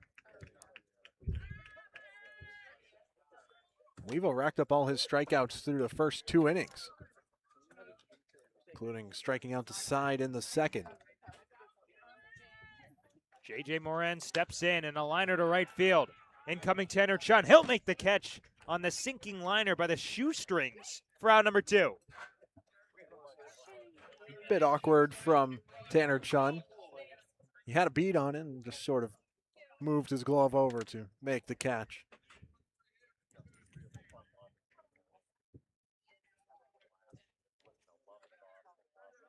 Two outs, nobody on, and a 2-0 Hyannis lead, and Noah Coy coming up to the plate. These next 2 hitters in Coy and Isaac Sturgis, who waits on deck, both lefties, and the first pitch bender, beautiful, 0-1.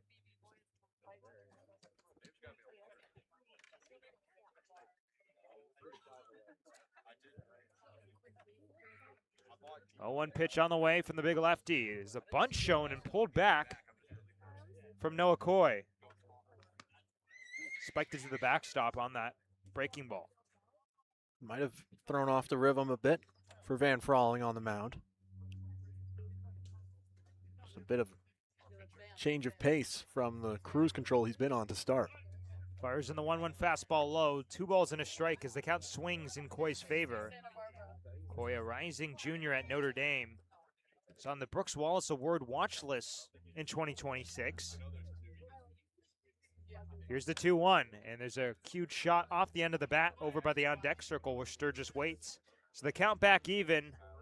Nobody on, 2 outs here in the last of the 5th inning. Hyannis leads Cotuit 2-0 in the Battle of Barnstable. Edition 1 in 2026. Frawling out of the windup, kicks and fires, and a breaking ball well away. Fosberg kind of had to come out of the crouch just to glove that one down. Looks like Mitch Carricker is actually calling the game from the dugout. You could see Fosberg staring in and then giving a manual sign. So Hyannis going old school. No pitch comm. Full count pitch coming up to Noah Coy. Frawling, rocks, deals, and a breaking ball. Called strike 3.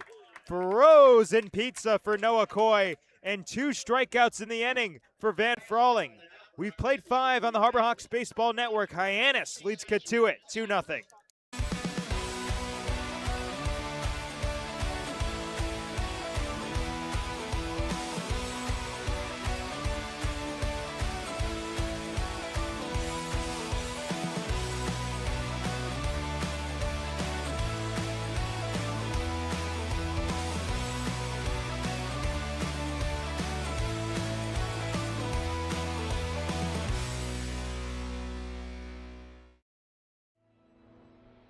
Your future begins at Dean College. Make a difference. Leave your mark. Break the mold. Be a leader. Achieve unimagined heights. Believe in yourself. Make lifelong friends. This is your time. Your place. Your home. Your Dean. It all starts here at Dean College.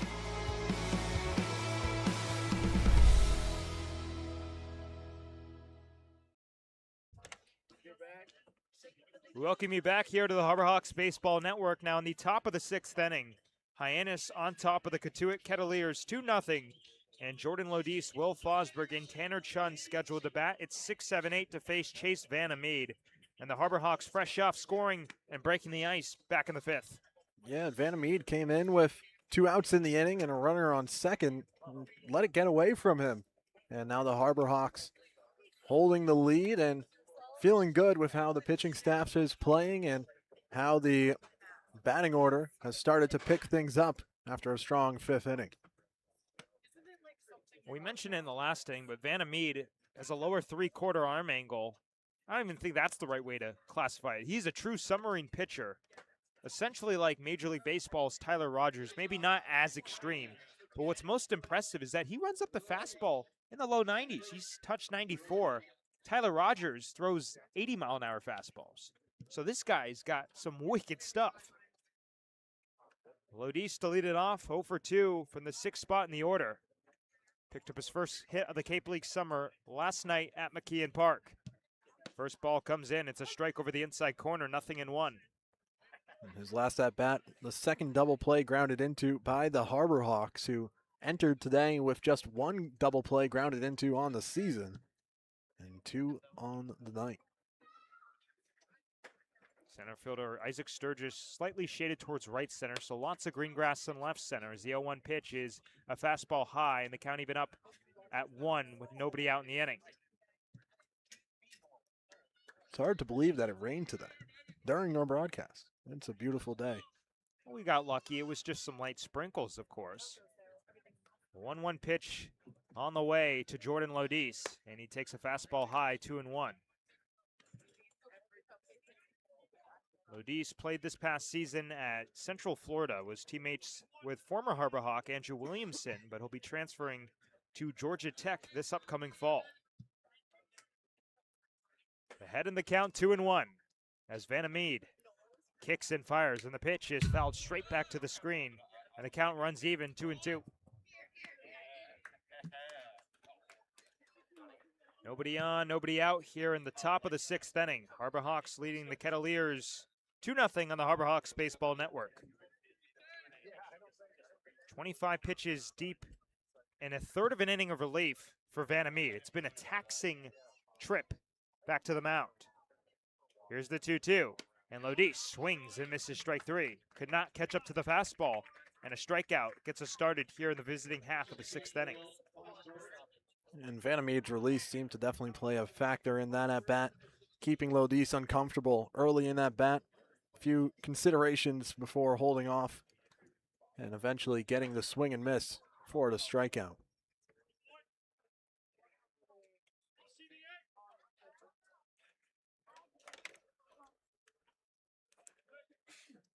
Will Fosberg standing in. He scored a run after walking back in the 5th inning and swings and misses strike 1.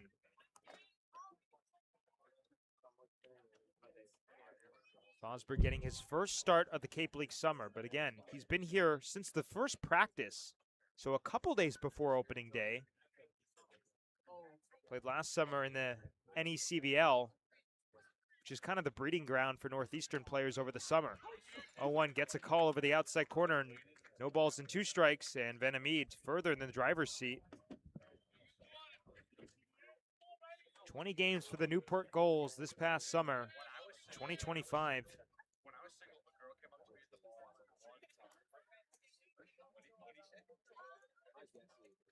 Vanamid pitching exclusively out of the stretch. The 0-2 offering is a changeup down and away, 1-2. Newport Gulls have something going up in Newport, Rhode Island with Cardines Field, one of the oldest and really just a tiny ballpark there in Newport. Beautiful place to watch a ball game. I've never made the trip. 1-2 the count. Vanamid rocks and deals, and Fosberg spits on a changeup running low, 2-2. Very typical Will Fosberg plate appearance. While he did struggle in the 2026 season for Northeastern, the one thing that did remain the same was working at bats deep. 14 walks to 30 strikeouts, so the on-base percentage at .315. The main problem for Fosberg was he just didn't slug. 2-2. Fouls it off to the left and out of play. You can see he was frustrated with himself for not being able to turn that one around fair. 2 sliding ball boys in the backstop here, fighting over the ball.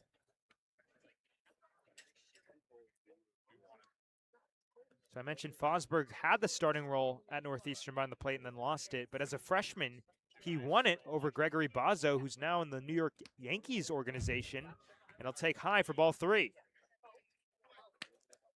As a freshman in 2025, he was a catcher in 27 of Northeastern's games. He also made 5 starts at first base. So you got to figure, being here on the Cape after a season where you lost the job that you thought you had coming into the season, he's got something to prove. He's worked some solid at-bats today. Had a full count in his last at-bat and worked from 0-2 to full here. Payoff pitch is a fastball inside, ball 4. What a plate appearance for Will Fosberg, who's now walked in each of his last 2 plate appearances. Professional approach, not getting too nervous down 0-2 and working with what Vanamid gave him to stay alive and eventually take the free pass. Final line on the starter, Jackson Yarberry, 4 2/3 innings, 2 hits, 1 earned run, 3 walks, and 3 strikeouts. Vanamid, 2/3 of an inning deep in relief, but 33 pitches in as the first pitch comes in away to Tanner Chun, 1 ball, no strikes.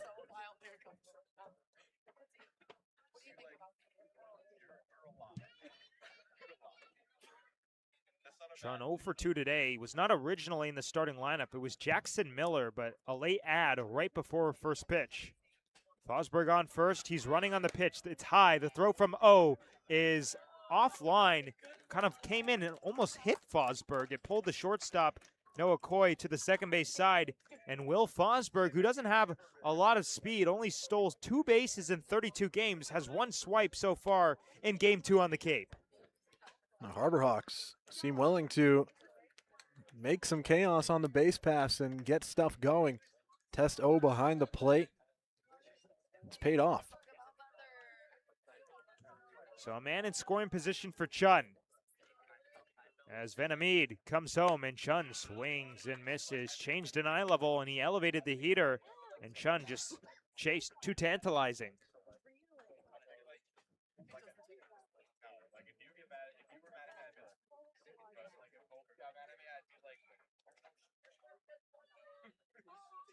Two 2-0 Harbor Hawks in the top of the 6th inning.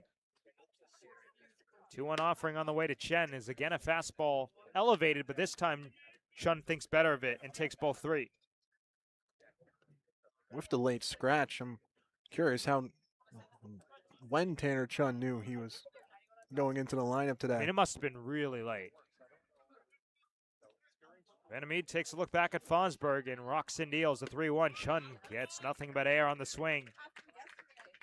Triples up on that high fastball. That time probably a called strike if taken, but same idea, and gets a result favorable. So the count runs full. Fosberg on second, 2 outs in the inning, and the Harbor Hawks half of the 6th. Vanamid gets his bearings, takes a breath, comes home, and Chun swings and misses. Strike three. Second strikeout of the inning and the relief appearance for Vandermeed. And for Vandermeed this time, it's himself working back in the count. Going from down in the count to back full and picking up the strikeout on Chun.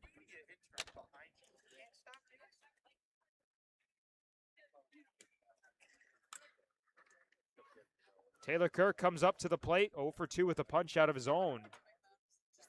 Struck out to end his second at bat, and he slowly grounds one back to the mound. It's bobbled by Vandermeed. He has to recover. He throws slowly and somehow, some way, barely gets the out at first base ahead. Before we step aside, our very own Sam Gorini will join us from the broadcast booth. Sam Guarini here. We're through 5 innings here at Lowell Park, and the Hyannis Harbor Hawks have broken the deadlock with a run in the top of the 5th inning to take a 2-0 lead over Cotuit. The Harbor Hawks capitalized on their opportunity offensively, pushing across the first run of the afternoon in what has otherwise been a tightly contested pitcher's duel. On the mound, Kyle Olivo has continued to deliver for Hyannis, turning in a strong outing with 4 strikeouts while keeping Cotuit off the scoreboard throughout 6 innings. Olivo has attacked the strike zone all afternoon and worked efficiently when facing trouble, helping preserve the Hawks' slim advantage. With just 1 run separating the clubs, each pitch becomes increasingly important as we move into late innings. After 5 complete, Hyannis leads Cotuit 2-0. Backed by a strong start from Kyle Olivo and a timely run in the 5th inning. Back to you guys. If you can dream it, if you can cruise in it, if you can summer in it, fish from it, or take it for a day at the beach, we can protect it. The Baldwin Group, protecting the possible. There hasn't been a ton of training when it comes to bat speed or products for players to be able to train bat speed.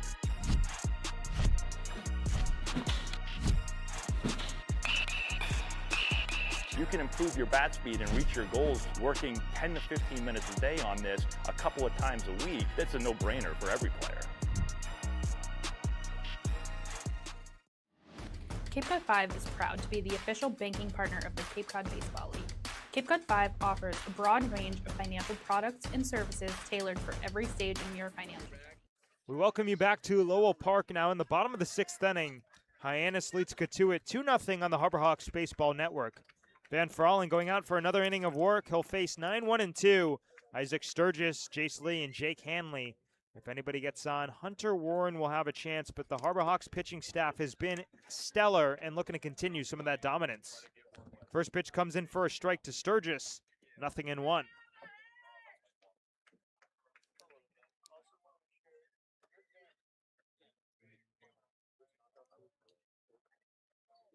On an 0-1, Sturgis swings and taps it foul over by the on-deck circle, where the top of the order, Jace Lee waits. Flew out to left field, JP Head, his only time up. Hyannis has faced the minimum in 3 of 5 innings so far. 0-2 advantage for Van Frauling. Out of the windup, comes home, and a bender comes inside and hits Isaac Sturgis. First hit by pitch for the Hyannis pitching staff on the day, and it was a clean ball game yesterday when it came to hit by pitches. That's been a struggle, at least for the earlier parts of the season. Hyannis has hit more than 3 on a couple occasions.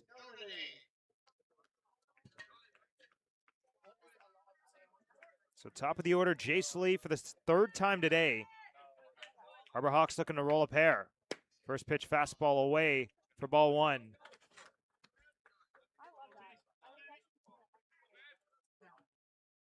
Frauling just had 2 hit by pitches in 23 1/3 innings this past spring. So that's a bit of a rarity. 1-0 on Fring. Swung on and missed. Lee could not catch up with the heat. At 88, count even up, 1-1 strike. The walks were relatively low as well for Frauling. The main issue for him was the high hits, 25 and 23 1/3 innings. Healthy lead at first for Sturgis. Fakes a move. And a backdoor breaking ball just up and away. 2 balls and a strike. Nearly drew a swing there. Good idea against Jace Lee.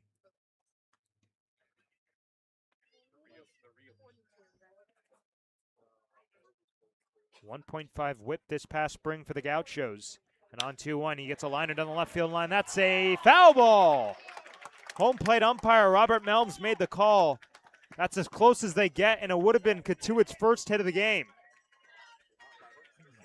Harbor Hawks caught a break there, right down the left field line, and nearly caught some chalk there.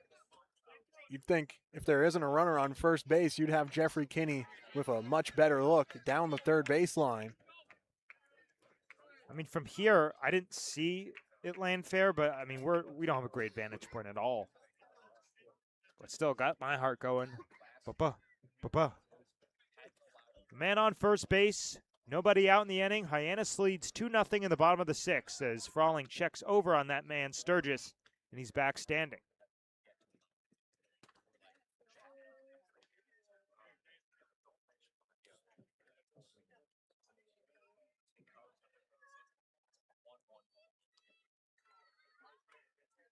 Frawling taking his time, really using that pitch clock, and then before it expires, he'll throw over to the bag. Of course, no disengagement rule in the NCAA or on Cape Cod.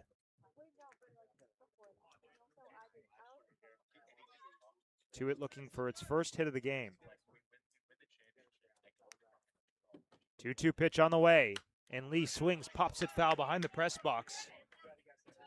So we'll do it again at 2-2. That time he goes to another breaking ball, but might have left that one a little bit too much over the plate for his liking. Already caught a break on the foul ball down the left field line, and the at-bat continues here. Harbor Hawks looking to roll a pair. Here's the 2-2 once more, and it's a fastball away for ball 3. Again, Mitch Carricker is calling this game from the dugout. Will Fosberg staring in and then going old-fashioned signs with the fingers. Perhaps looking for something soft down in the zone to induce a ground ball. Frawling comes set, the glove at his belt, and comes home on a 3-2. It's hit in the air deep down the right field line, but it'll curl foul. And when it comes to relaying signs using the old-fashioned fingers, Cotuit hasn't had a runner on second base to really help out. That's when you got to go to all sorts of patterns and tendencies, like you're chasing 3, second sign after outs, something like that. Sturgis still on first base. And time called in the box as Lee digs back in.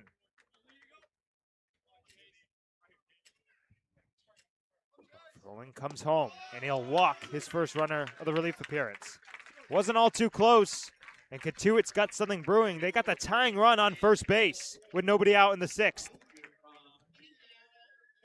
One of the biggest pitches of the game for the Harbor Hawks pitching staff on the full count. And Frawling now working himself into trouble. Hyannis kept it pretty clean last night. 8 total freebies, 4 walks, 2 errors, and 2 wild pitches. 2 on and nobody down. The first pitch is spiked in the dirt. What a stop from Will Fosberg. Kind of a four-handed pick right there. That certainly saved a wild pitch. I mean, the Harbor Hawks, if we just go back to opening day, where the Brewster Whitecaps scored 7 unanswered runs to take a 7-2 game and a 9-7 win. The Harbor Hawks had 14 free passes that game, 9 walks, 4 hit by pitches, and a wild pitch. This game has been clean, but some sloppiness here, and that will continue as Jake Hanley is hit flush in the back, the second hit batsman of the inning, and the bases are loaded for Cotuit with nobody out in the 6th. And the room for error is gone for Van Frawling, who had a 1-2-3 5th inning. Now comes Austin Wallace, Hyannis' pitching coach.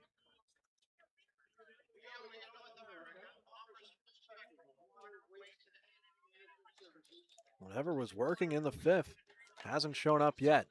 here in the 6th. The wildness here, and Austin Wallace hoping to calm that down. It's just Fosberg, Frawling, and Wallace out on the hill as the meeting of the minds commences and ends.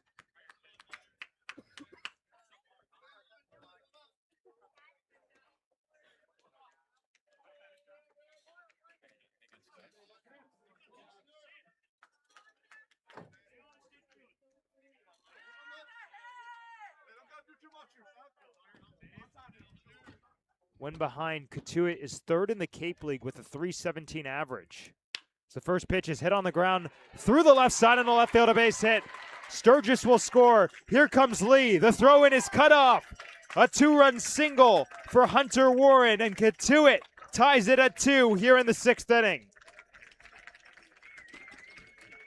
The Kets took their time to get in the hit column, but come up with the bases loaded and record their first hit of the ball game.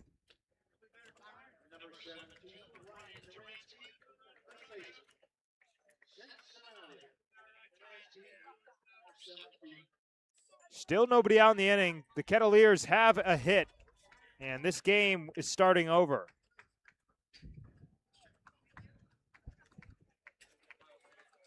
Ryan Tiernsky up at the plate. Hanley on second and Warren on first. Frawling takes a look back at Hanley. Comes home, a bunch shown in. Watch your face. Tiernsky has to spin out of the way. Frawling with a streak of wildness here in the inning.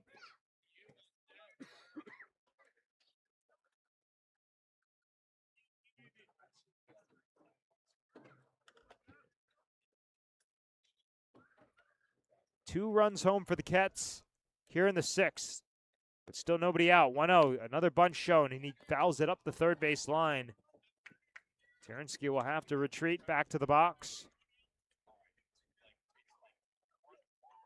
Honestly, that 2-run single wasn't even hit all too hard for Hunter Warren, but with Taylor Kirk and Jordan Lodis in double play depth, they're playing farther up the middle, so there's a bit of a larger than usual 5-5 hole, and he found it.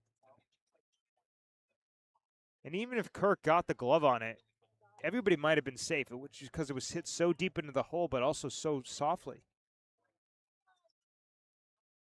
Bunch shown and fouled off by Ryan Tiernsky, and you got to figure now he's going to have to swing it with 2 strikes. Been able to help Van Frawling a bit, get back in rhythm.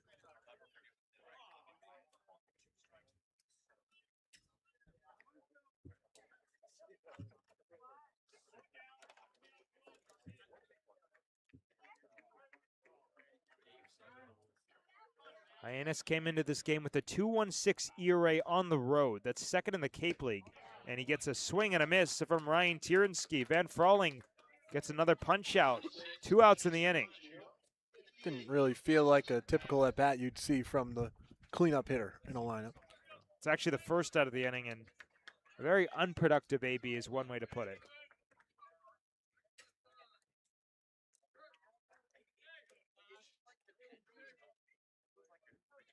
It's the 3rd strikeout of the relief appearance for Van Frawling. Jesse DiMaggio standing in. Takes a backdoor bender from Frawling. There's a strike. 0-1. If he can get that pitch going, he's going to be feeling a lot more comfortable. He had that going in his first couple innings of relief, but it's been a little bit shaky as of late in this frame. Frawling looks back at Hanley, who's running on the pitch. Now he stops, and there's a high chopper to shortstop. Taylor Kirk from the hole throws to first in time. 6-3 as both runners advance.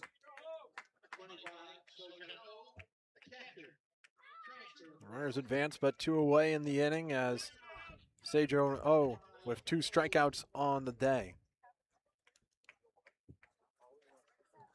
Sojin O struck out swinging in the 2nd and looking back in the 5th.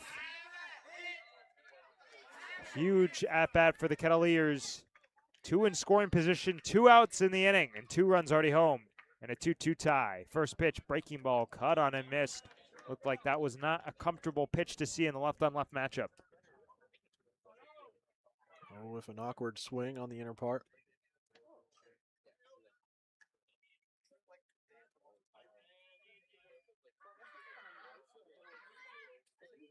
Froling takes a breath, comes home, 0-1 pitch on the way, goes right back to the exact same pitch, this time out of the zone, and he gets the exact same result.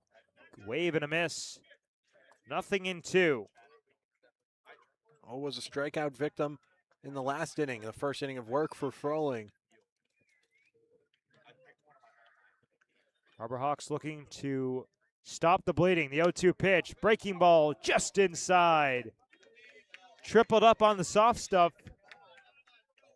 Wanted to go to the front door with the left-on-left matchup, but a little bit too far inside to Robert Melm's liking.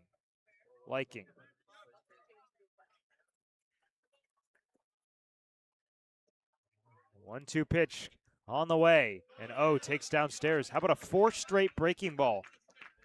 Heavy dose of the soft stuff. And Froling doesn't want to waste too many more pitches here. He's over 30 in his appearance. Has the 2-strike count.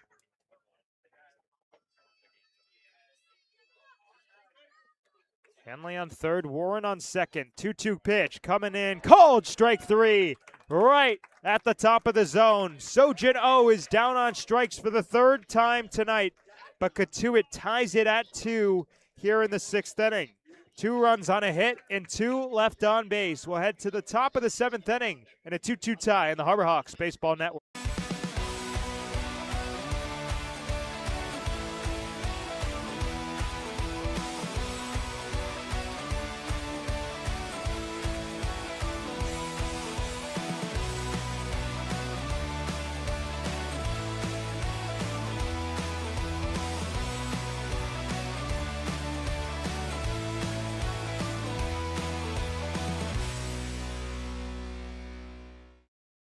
Owning a home means you can protect your family and put down roots in a community you care about. It gives you a place to celebrate the joys of daily living and be together during tough times. But for many on Cape Cod, home ownership is slipping further out of reach. Help make sure the American dream is available to the teachers, public safety professionals, and all the other people who make the Cape a special place. Visit capehousingmatters.org to find out more. We welcome you back to Lowell Park in Cotuit. Hyannis and the Cotuit Kettleers tied at 2 on the Harbor Hawks Baseball Network. It's going to be a new pitcher on the hill for the Kettleers after Chase Vanamede's day is done. He gives way to Truett Manuel, the rising redshirt sophomore at NC State. 9 games for the Wolfpack this past spring, all out of the bullpen. But how about a 9.82 ERA in just 7 1/3 innings? The Harbor Hawks, with the game back even, looking to do some damage quickly. Didn't appear in his freshman year with NC State to pick up that red shirt heading into 2026. Finished with 10 strikeouts to 8 walks in that redshirt freshman season with the Wolfpack.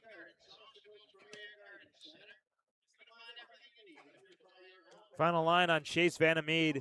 2 innings, 1 hit, 2 earned runs, a walk, and 4 strikeouts. And Hyannis playing without a lead once again. The Harbor Hawks, let's not forget, earlier in this game had a lot of extra chances to grab more runs. So the 2-0 cushion felt good at the time just because they were in the lead, but now we're all square. We got a new baseball game, and the last third of this one should be fun. Something that is worth noting, of course, Lowell Park does not have lights, and there is a pretty heavy cloud cover. So that could come into account later as the game goes on, especially if the game slows as it has during those later middle innings. It's the Commodores in a 10-inning game. 1-0 fastball right at the top of the zone. Count level, a ball and a strike apiece. It's top of the order. Henry Zener, John Embury, and Caden Miller scheduled. Nobody on, nobody out. Top of the 7th, tied at 2. 1-1 on the way, and Zener gets his hands out of the way of a changeup running down. 2 balls and a strike. Manuel works extremely quickly. He comes set at 16 seconds on average on the pitch clock, and he's ready to go. 2-1 pitch is skied a mile high on the right side of the infield. The second baseman, Hunter Warren, is called off by the shortstop, Noah Coy, who makes the catch for out number 1.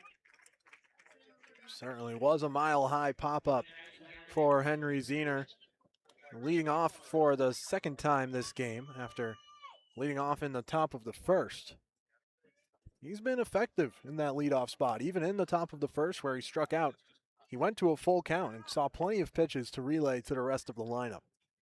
So that'll turn it over for the white-hot John Embry, who's reached all 3 times. 2 for 2 and a hit by pitch, and he chops one foul up the third baseline. What a diving play in foul territory by J.J. Moran. Pretty unnecessary as that ball was well foul, but hey, why not put the body on the line? He's joking about it with the third base umpire, Jeff Kinney. That's a guy you want on your team. Fires me up, that's for sure. Embry came into this game 4th in the Cape League in average in OPS, but now he's hitting .500 on the dot and has tied Andrew Costello of Bourne for the first spot. 0-1 pitch comes downstairs, count even up at 1 with 1 out in the inning. Caden Miller waits on deck. Broke out of an 0 for 12 with an RBI single back in the 5th.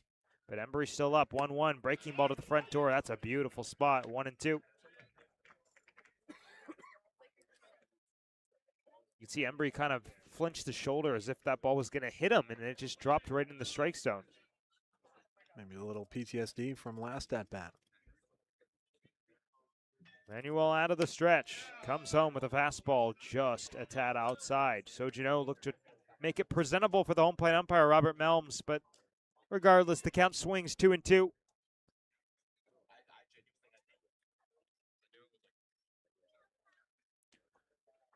Here's the pitch, and it's a breaking ball just away. So the count runs full to Embry.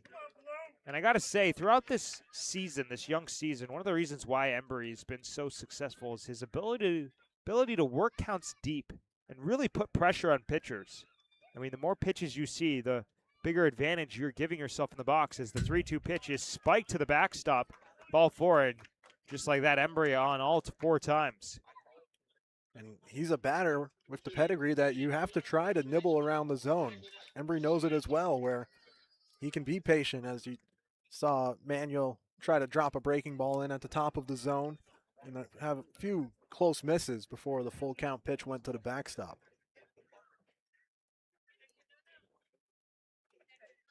Caden Miller standing in, a 1-out base runner for the Harbor Hawks. First pitch on the way is a fastball flown off to the left. J.J. Moran has no play.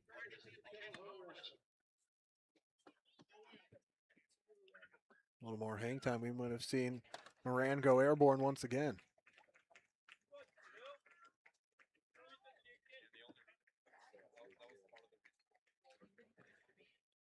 I feel like third base is pretty up there in positions where you can make highlight reel plays day in and day out. They call it the hot corner for a reason, as the 0-1 pitch comes low and outside, 1-1.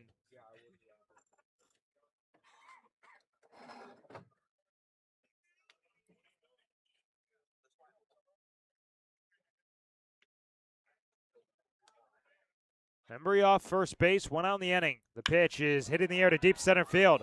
Isaac Sturgis going back, still going, twisting, turning, makes the catch with his bare hand. And Embry heads back to first base.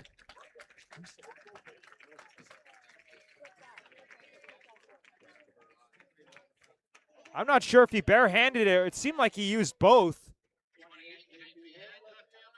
He misjudged it about 3 times, twisted and turned.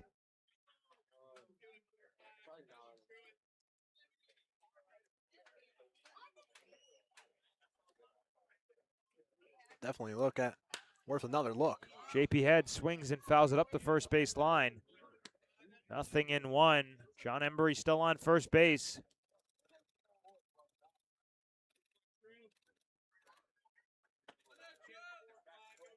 Hyannis and Cotuit tied at 2 in the visiting half of the 7th inning.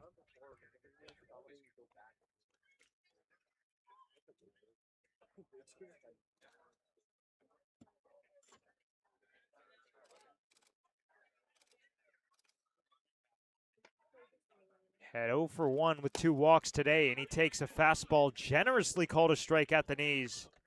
And he's asking for clarification from Robert Melms.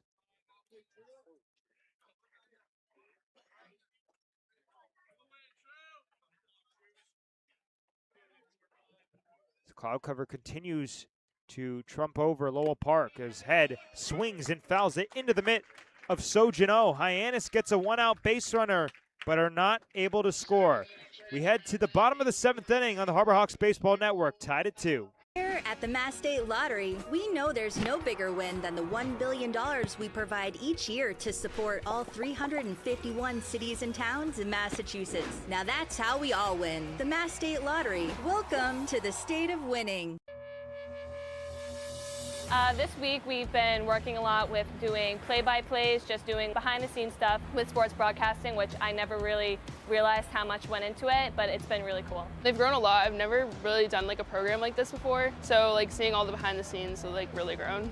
I've learned how to really just gain confidence in my play-by-play speaking, and I've learned more terms here when it comes to directing and producing, and I've just had a great time with John Rook. Doing the play-by-play stuff and all that, being with a guy like John Rook, understanding what like the major kind of entails doing this camp, just really a preview for what you do here at Dean or any other college doing broadcasting, so I'm definitely more prepared to make this a job of mine.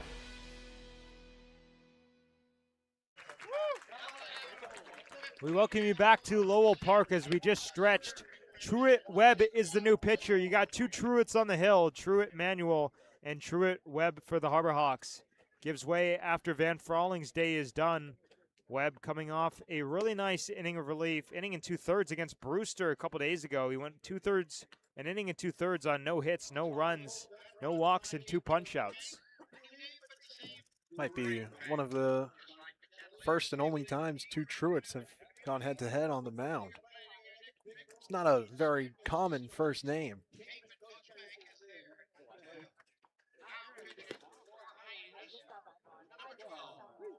But Truett Webb making his 3rd appearance of the season. That's a 12 ERA across 3 innings pitched, holding batters to a 125 batting average. Only got into trouble on the 13th through 1 1/3 plus, giving up a hit, 4 runs, and 3 walks with 1 strikeout. Hyannis and Cotuit tied at 2 on the Harbor Hawks Baseball Network, and it's going to be 7, 8, 9 scheduled against the new pitcher, Truett Webb. J.J. Moran, Noah Coy, and Isaac Sturgis. If anybody gets on, Jace Lee will have a chance. We talked about the cloud cover in the last half inning. The sun has now peeked its way through at the moment, so put a pin in it. First pitch to Moran is a breaking ball, missing away 1-0. I believe this is golden hour. You're looking golden. Thank you. You're welcome. This is the first time Webb has pitched against an opponent not named the Brewster Whitecaps. Pitched on opening day in relief as he gets a swing and a miss on 1-0. Count even up at 1. An inning and a third, 1 hit, 4 earned runs, and 3 walks and a strikeout. But then, as mentioned, against the Whitecaps just 2 days ago, scoreless through an inning and 2/3. And there's literally no room for error in a 2-2 tie here in the 7th. 1-1 pitch comes down low with the breaking ball, and the count swings in J.J. Moran's favor. 2 balls and a strike.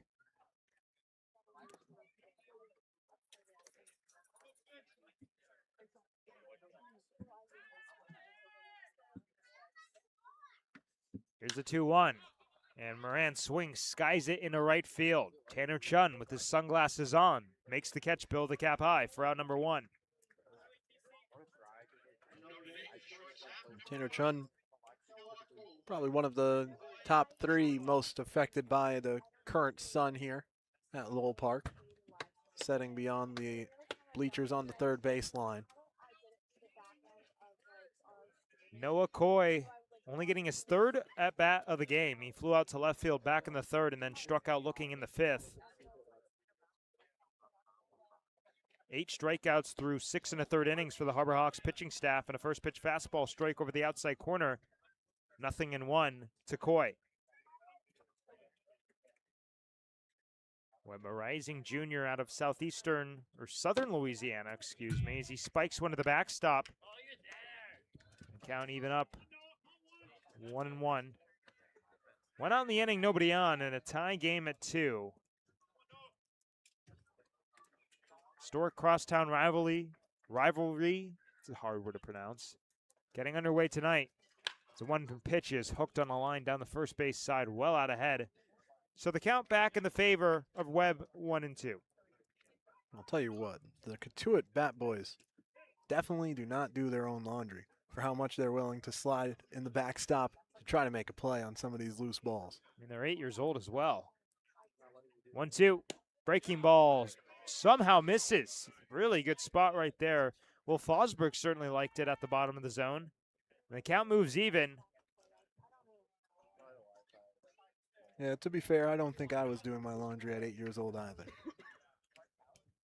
On a 2-2.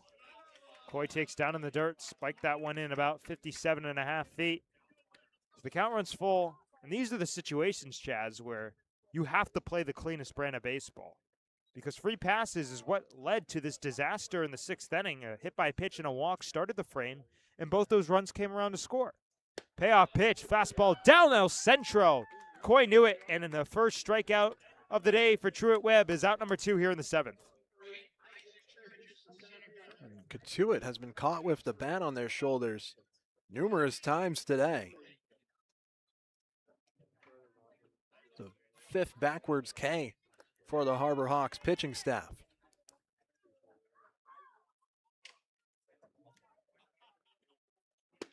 First pitch, breaking ball coming in to Isaac Sturgis. Right at the knees, 0-1.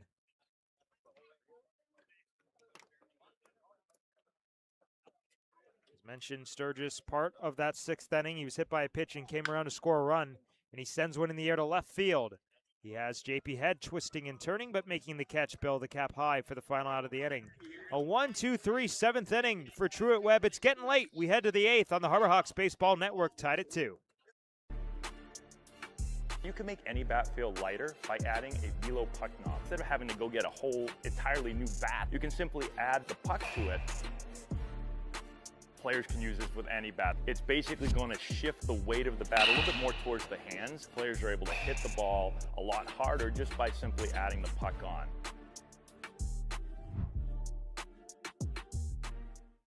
Here at the Mass State Lottery, we're known for our monster wins. But there's no bigger win than the $1 billion we provide each year to support all 351 cities and towns in Massachusetts. In our game, we know that supporting local businesses and helping communities is how we all win. Because at the lottery, we're all playing for the home team. The Mass State Lottery. Welcome to the state of winning. Welcome you back here to Lowell Park. Now in the top of the 8th inning, we're tied at 2 between the Hyannis Harbor Hawks and Cotuit Kettleers. Harbor Hawks will send 6-7-8 to the plate. 5-6-7, excuse me. Trey Haase, Jordan Lodis, and Will Fosberg. Anybody gets on, Tanner Chun will have a chance. They're going up against Truett Manuel, who threw the 1 inning of relief so far. 1 walk and a strikeout. And it's now or never on both sides, Chaz, but with no room for error, a free pass is what could end up being the difference in this game. Harbor Hawks are best when they're patient. We've seen them ahead in the count this season. And even in that big 5th inning, scratch and cross both runs, were helped out by a Will Fosberg leadoff walk, coming around to score for the first run.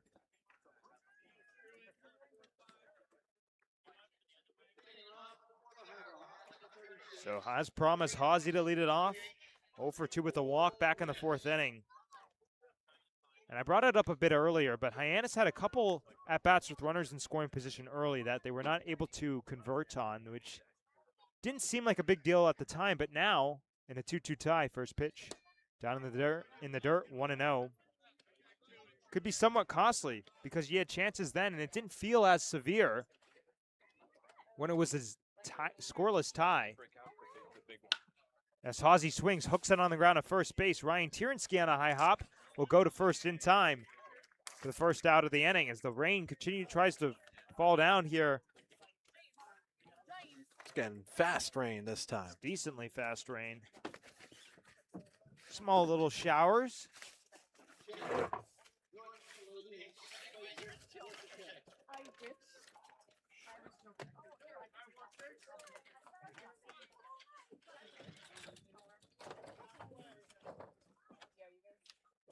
First pitch coming up to Tanner Chun is a fastball called strike.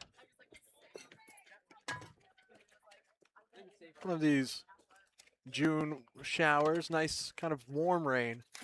And by the looks of it, could be passing quickly, but coming down pretty hard here. Very hard. 1-1 pitch. 0-1 pitch misses away as the Harbor Hawks bat boy wins this race. So we apologize as we scramble here. It's really coming down. 1-1 on the way, and it's a fastball that just misses downstairs. 2 balls and a strike. It's a quick cloud here at Lowell Park. The 2-1 offering to Chun is a fastball downstairs for ball 3. You got to figure the rain probably less distracting for the players than it is for the media personnel with all the electronics around. The sun is still very much shining here at Lowell Park. As Chun swings, grounds it on the ground to third, and they throw to first in time. That was actually Jordan Lodis. I apologize. 5-3.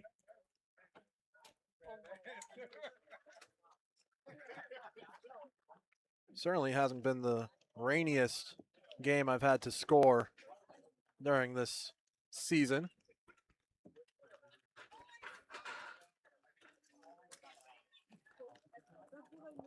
Remember a URI softball game where it was seriously coming down. Credit to the Bob Carpenter scorebook for recovering after the rain. It really doesn't bleed over page to page. It's just that section gets pretty rained on, and then next day, even that's dry. That's a relief. Wolf Fosberg standing in, 2 outs in the inning. The first pitch comes in low, 1 ball, no strikes. Actually a 2-0 count now. It's a healthy dose of water coming down. 2-0 is up and away, ball 3. You got to figure that this must have an effect on the grip of the pitcher, Truett Manuel.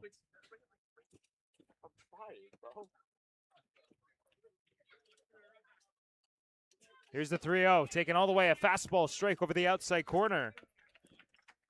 3-1. Our hero, Quincy Bell, has a sunbrella that you usually see on Nauset Beach. As Fosberg swings, rips it to right field, and an unnecessary sliding catch from Jace Lee ends the inning. A 1-2-3 8th inning for Truett Manuel. We're headed to the bottom of the 8th, tied at 2 on the Harbor Hawks Baseball Network.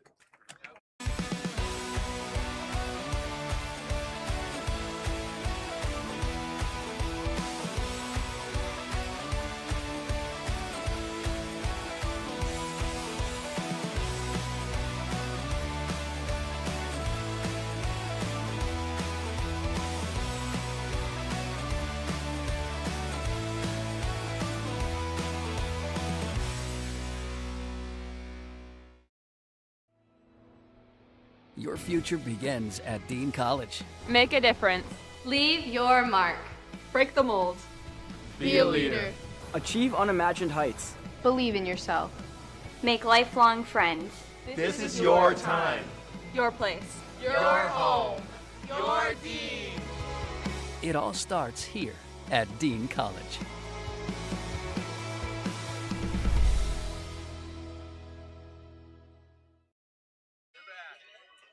We're still in a tight ball game, folks. Bottom of the 8th inning, tied at 2 on the Harbor Hawks Baseball Network. It'll be top of the order, Jace Lee, Jake Hanley, and Hunter Warren to face Truett Webb. A 1-2-3 top half of the inning for Truett Manuel, as Truett Webb looks to continue what he had in the 7th, which was also a 1-2-3 frame. Which Truett will blink first here from Lowell Park, as Not sure if the rain is still a factor. Short shower.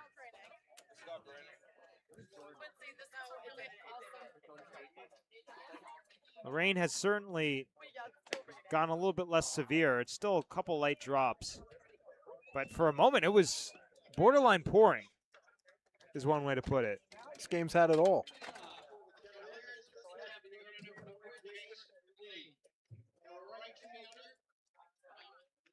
So Jace Lee, the top of the order, who scored a run after walking back in the 6th inning, steps up to the plate. Truett Webb working out of the windup. First pitch fastball comes just a tad inside at 90, 1-0.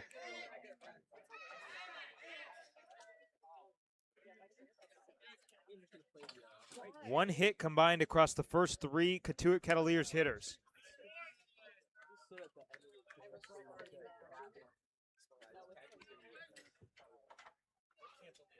That ball bounced out of the glove of Will Fosberg and could have cost him a strike.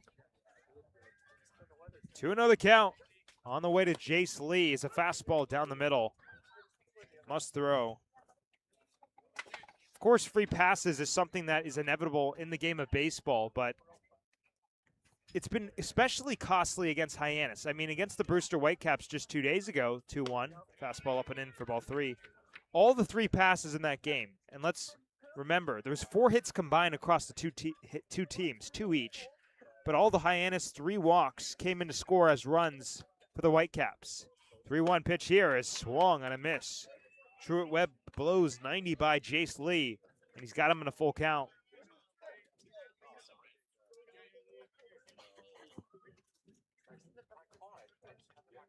Full count pitch coming up to Lee, and he swings and misses, strike 3.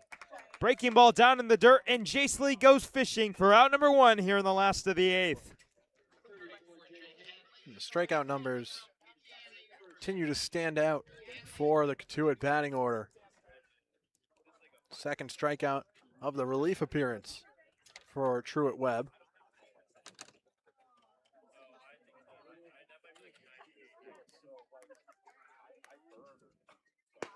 First pitch on the way to Jake Hanley is a fastball in there for a strike, 0-1.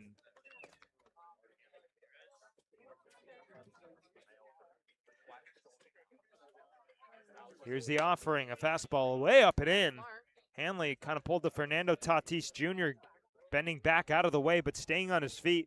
And the count even up, 1-1. Nobody on, 1 out here in the last of the 8th. We're tied at 2 as the backdoor breaking ball clips the black. 1 ball, 2 strikes from Truett Webb. We've seen that backdoor pitch pretty consistently today from the Hyannis pitching staff, and it's worked really well.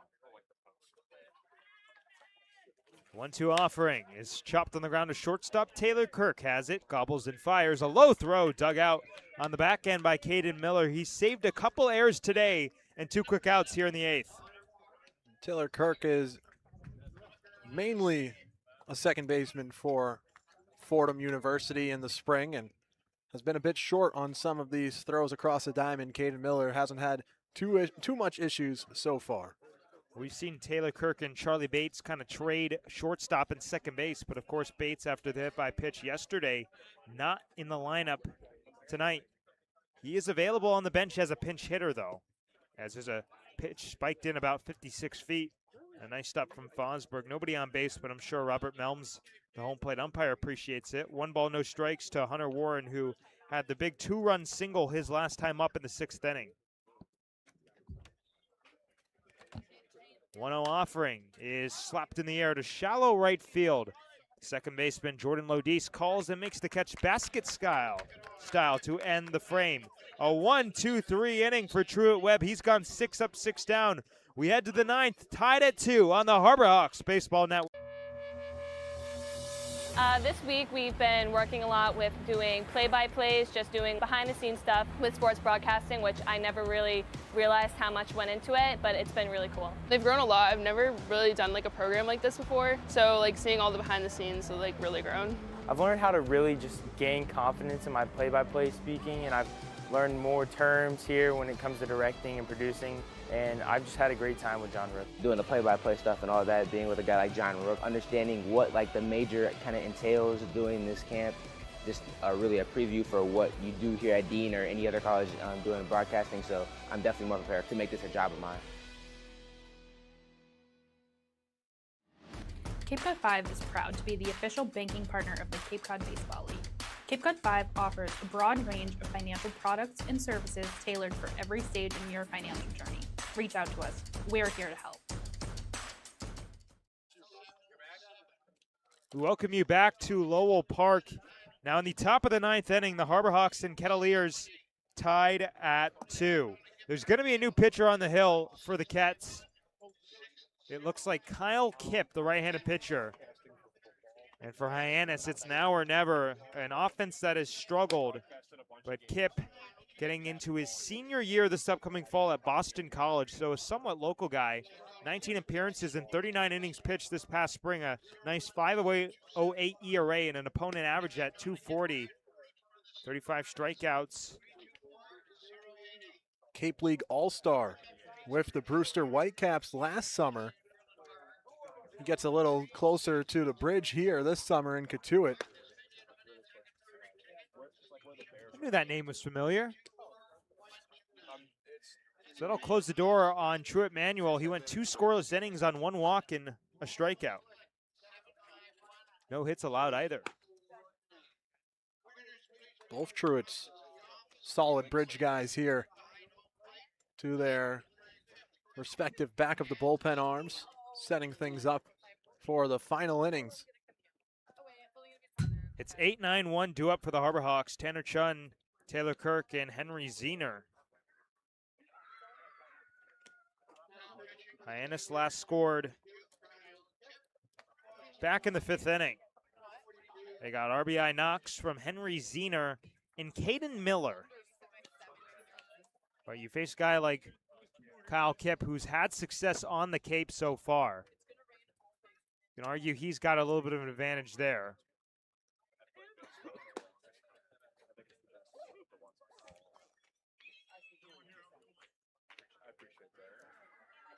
How about this? 17 1/3 innings for the Brewster Whitecaps last summer. 0 earned runs. 0. It's pretty good, ain't it? That's solid. No, it's elite. And he's not even a huge strikeout guy, an 8.8 strikeouts per 9. He is just a ground ball, quick out machine, and he's exactly who Cotuit needs on the hill right now.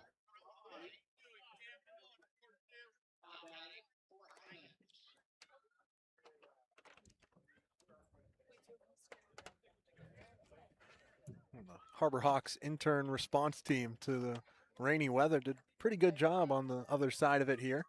We're still live and none of our electronics are fried just yet. Well, let's thank the baseball gods that we just had back-to-back 1, 2, 3 innings during that bonanza. Could you imagine if there was like huge bases clearing double, a walk, something big like that, or we're just trying to scramble, get our electronics all settled? Sometimes things work out. So nobody on, nobody out. Top of the 9th inning, tied at 2 between the Hyannis Harbor Hawks and Cotuit Kettleers. First pitch in relief for Kyle Kipp is a fastball strike to the number 8 hitter Tanner Chun. 0-1. That's our own little taste of the Orleans grit of broadcasting outside. Chun 0 for 3, and now 0 for his last 10. Takes a fastball just high for ball 1. So 1-1 the count to the incoming Hawaii Rainbow Warrior, although he spent the last 2 seasons at Tulane, but returning home, a local kid out of Honolulu. Hyannis just needs a base runner. 1-1 on the way, and he spits on a changeup running downstairs, and the count swings in Chun's favor. 2 balls and a strike. Kipp getting his footing here. An easy take for Tanner Chun. 80 mile per hour. Low in the zone. Outfield straight away. The 2-1 offering is hit in the air to right field. Jace Lee going over, but he's got no play, and it'll find its way onto the concourse and become a souvenir for a a lucky young fan. I don't even know the kids. I think I combined young and lucky. I jumped the gun. Combining words is where it gets you. Amen, brother. 2-2 the count. The pitch on the way to Chun is fouled right back to the screen. We'll do it again at 2-2.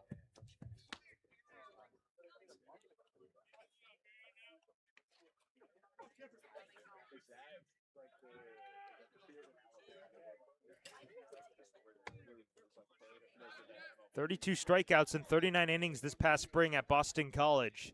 It's a 7.4 K per nine. And on 2-2, Chun swings, hits it in the air to deep right center field. Jace Lee going back with room about 5 feet in front of the warning track. Makes the catch for out number 1.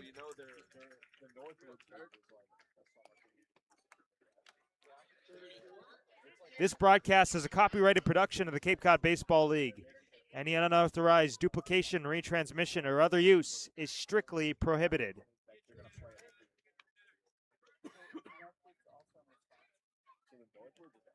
Taylor Kirk 0 for 3 out of the number 9 spot. And you figure if there's ever a time to try to drop a bunt down for a base hit, it might be now. First pitch upstairs high, although J.J. Moran, the third baseman, kind of has the same idea. He's playing basically even with the cut at third. Kirk is experienced in the leadoff spot at Fordham and could use some of that leadoff talent here to get this inning going. Gets the called strike right at the top of the zone. Count level 1-1.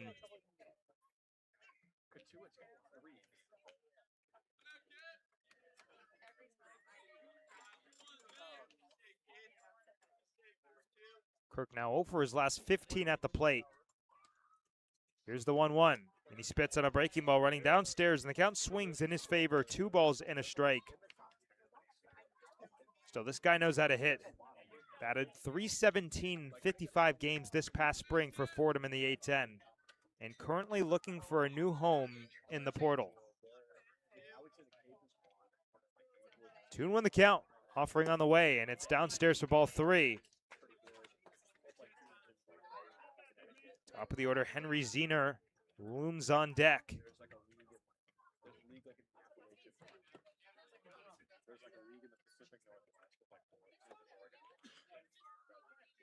Three-one offering coming on the way to Kirk, and he spits on a fastball just at the top of the zone. Good stick from Sojin O to make it presentable for the home plate umpire, Robert Melms. So the count will run full. 3 balls and 2 strikes.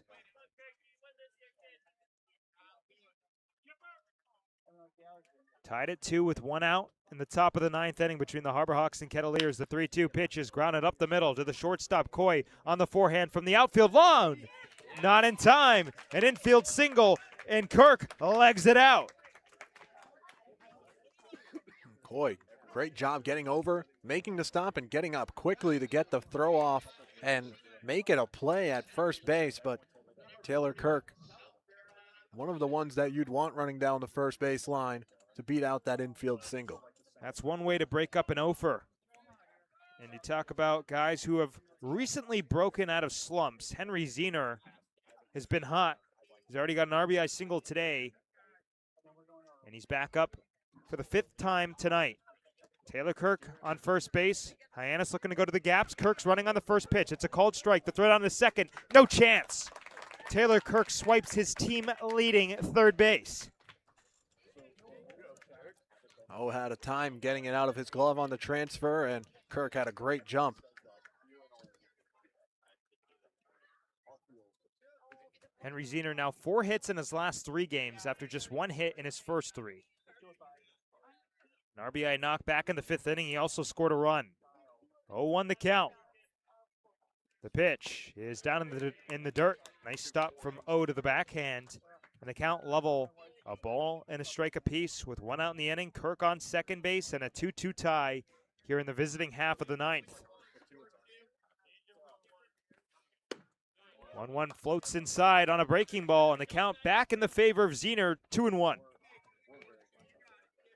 Well, 2 out, or 1 out, and a runner in scoring position for Zener. Came up with 2 outs and a runner in scoring position in the 5th. On a 2-1, Zener swings and taps it foul at the plate. Count evens up, 2 balls and 2 strikes. A ball took a wild spin after bouncing around in the batter's box. It rolled back fair, and the catcher, Sojin Oh, was trying to say that it was a fair ball, but it did head off the plate. The center fielder, Isaac Sturgis, shaded towards left center, so lots of green grass in right center. You got to figure a single will score Taylor Kirk. 30 stolen bases this past spring for Kirk as Zener fouls it straight back to the screen.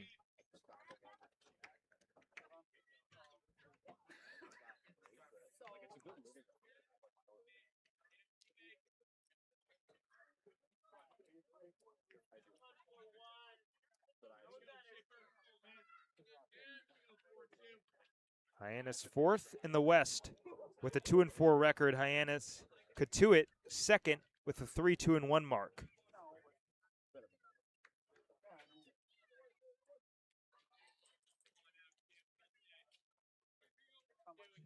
Kyle Kipp stares in, comes set, looks back at Kirk, and comes home. Zener swings, grounds it to second base. Hunter Warren on a short hop, flips to first in time for the second out of the inning. Kirk does advance another 90 feet, but now with 2 outs.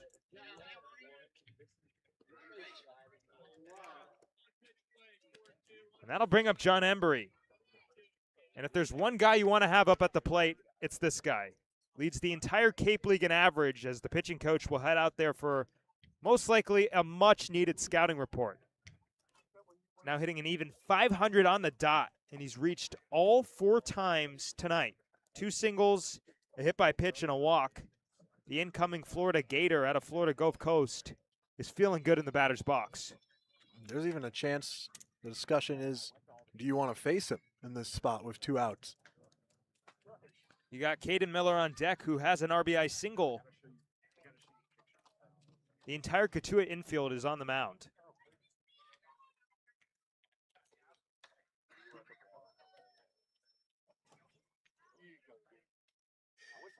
In Embry, it's the classic story of a mid-major star. Is it just poor pitching, or is this guy legit? And I think it's safe to say that this guy's legit. 17 home runs this past spring at FGCU, and just tearing it up so far on Cape Cod. Taylor Kirk 90 feet away. 2-2 tie here in the top of the 9th inning. 2 outs in the inning. Kyle Kipp pitching out of the stretch, comes home, and Embry takes a breaking ball low, 1-0.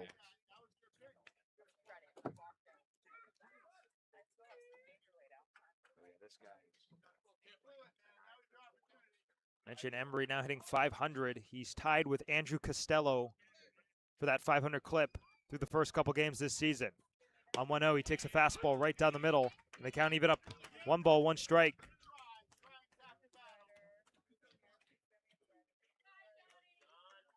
With 2 outs, the outfield straight away. No doubles defense. Kipp takes a breath, comes set, and kicks and fires. Embry swings, lines it shallow to left field. Incoming Jake Hanley. He's not going to get there. Kirk scores an RBI single for John Embry, and he's reached all 5 times in this game. Hyannis has the lead, 3-2 here in the 9th.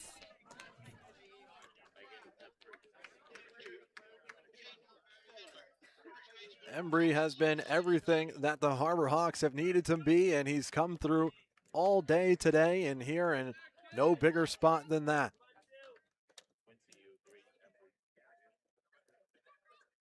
Caden Miller up at the plate. Harbor Hawks playing with a fresh 1-run lead.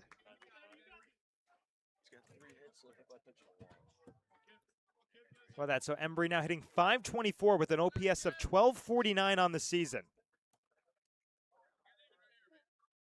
Miller in a 1-0 count. Takes down in the dirt. Nice stop from Sojin Oh, who saved a plethora of wild pitches today. There hasn't been a single wild pitch in this game, but he's arguably saved 5.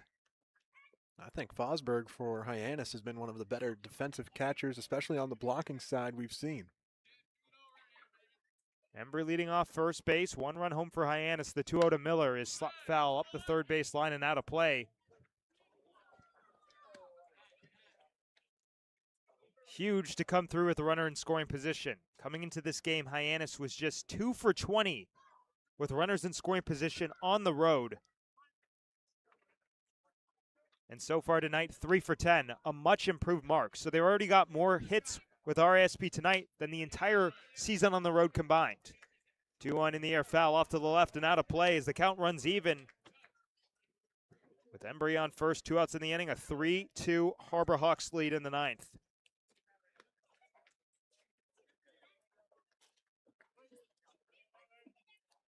It was an RBI single for Caden Miller back in the 5th, which gave Hyannis a 2-0 lead at the time as he lines this one, caught at shortstop by Noah Coy. But the Harbor Hawks take the lead. John Embry on for the 5th time today with his 3rd hit.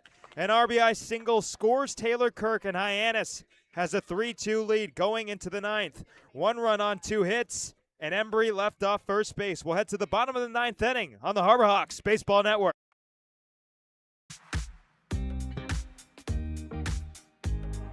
When it comes to delicious food, the best place to start is with great appliances. And Cam Appliances is your one-stop shop for any budget with brands like Thermador, Viking, Bosch, GE, and so much more. Cam Appliances, sales, delivery, installation, and service in the heart of your home with locations in Hyannis, Nantucket, and Hanover.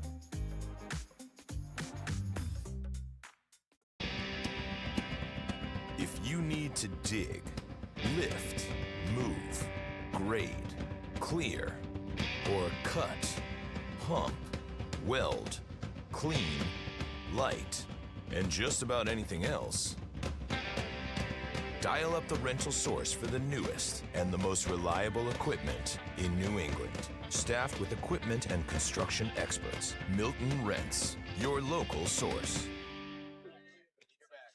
It is closing time on the Harbor Hawks Baseball Network. We made it to the bottom of the 9th inning in what has been just a phenomenal baseball game. The Harbor Hawks lead 3-2, and it'll be Truett Webb trying to go for a 3-inning save.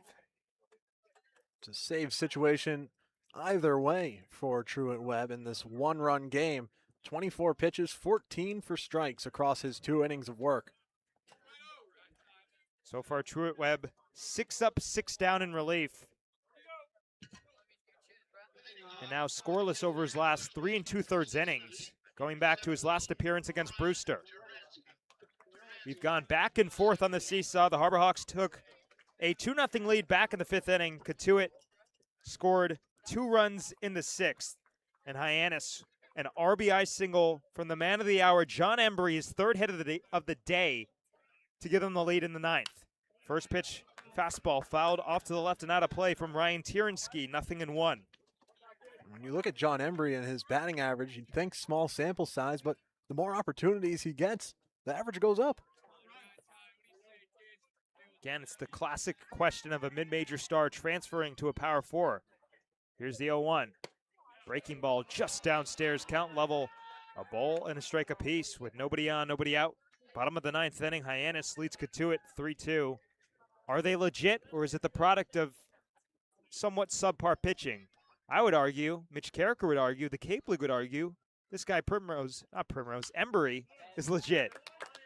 1-1 foul back and out of play, 1-2.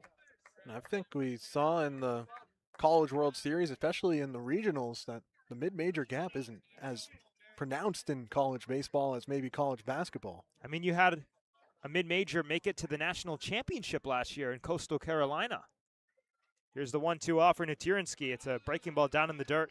Stopped by Fosberg. Again, nobody on base, but I'm sure Robert Melms, the home plate umpire, appreciates it. So the count level 2-2. Cotuit would love a base runner to open up the 9th. 9 in a row retired by Hyannis pitching, dating back to the 6th inning. 2-2, fastball just high.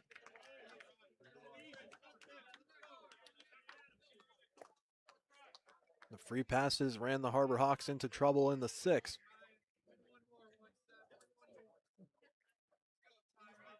Outfield straight away. 3-2 pitch on the way to Tierenski, and he swings and skies it to left center field. Ziener going back, still going about 5 feet in front of the warning track. Makes the catch, Bill of the cap high for the first out of the 9th. Tierenski had to go up and get that pitch a little above the zone. Could have been looking at ball 4. Still put a good ride in it to center field. Perhaps too close for comfort. Had to put a swing on it. And he got really good wood on it as well. Here's Jesse DiMaggio for 3. Out of the 5th spot of the order. Struck out back in the 2nd inning. First pitch is hit in the air, foul up the third base line. And now we got a pinch hitter in Landon Beaver. He's a returner to the Cotuit Kettleers.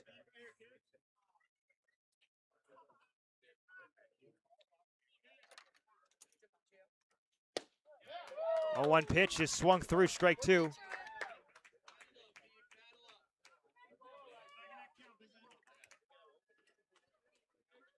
Beaver teammates with JP Head at UAB, and as mentioned, a returner to Cotuit.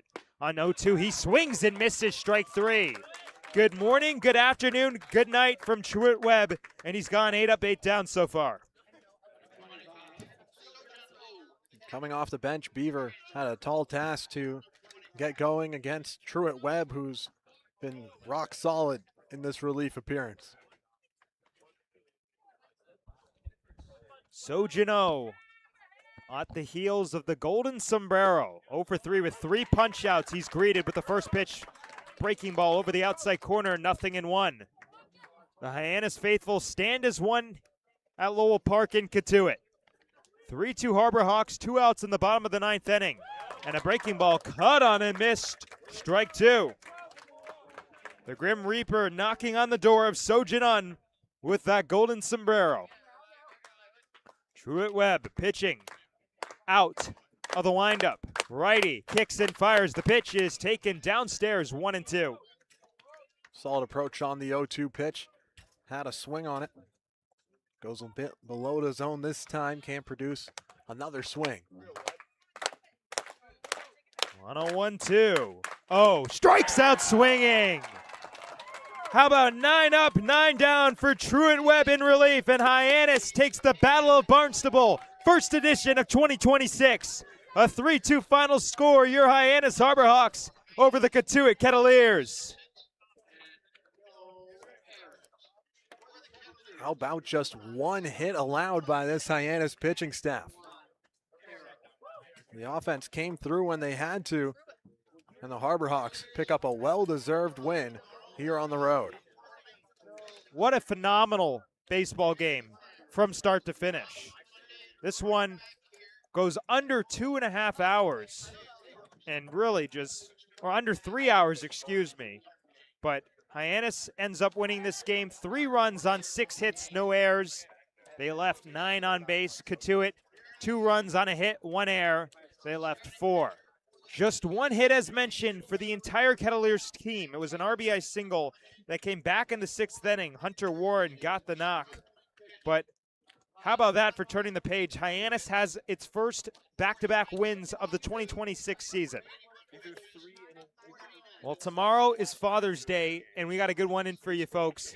The Harbor Hawks will be moving back to McKeon Park to be facing the Chatham Anglers. First pitch will be at 6 o'clock, but that'll do it for our entire production team here with the Harbor Hawks Baseball Network. For James Kluggish, Hope Nolan, Quincy Bell, Charlie Adams, I'm Max Schwartz.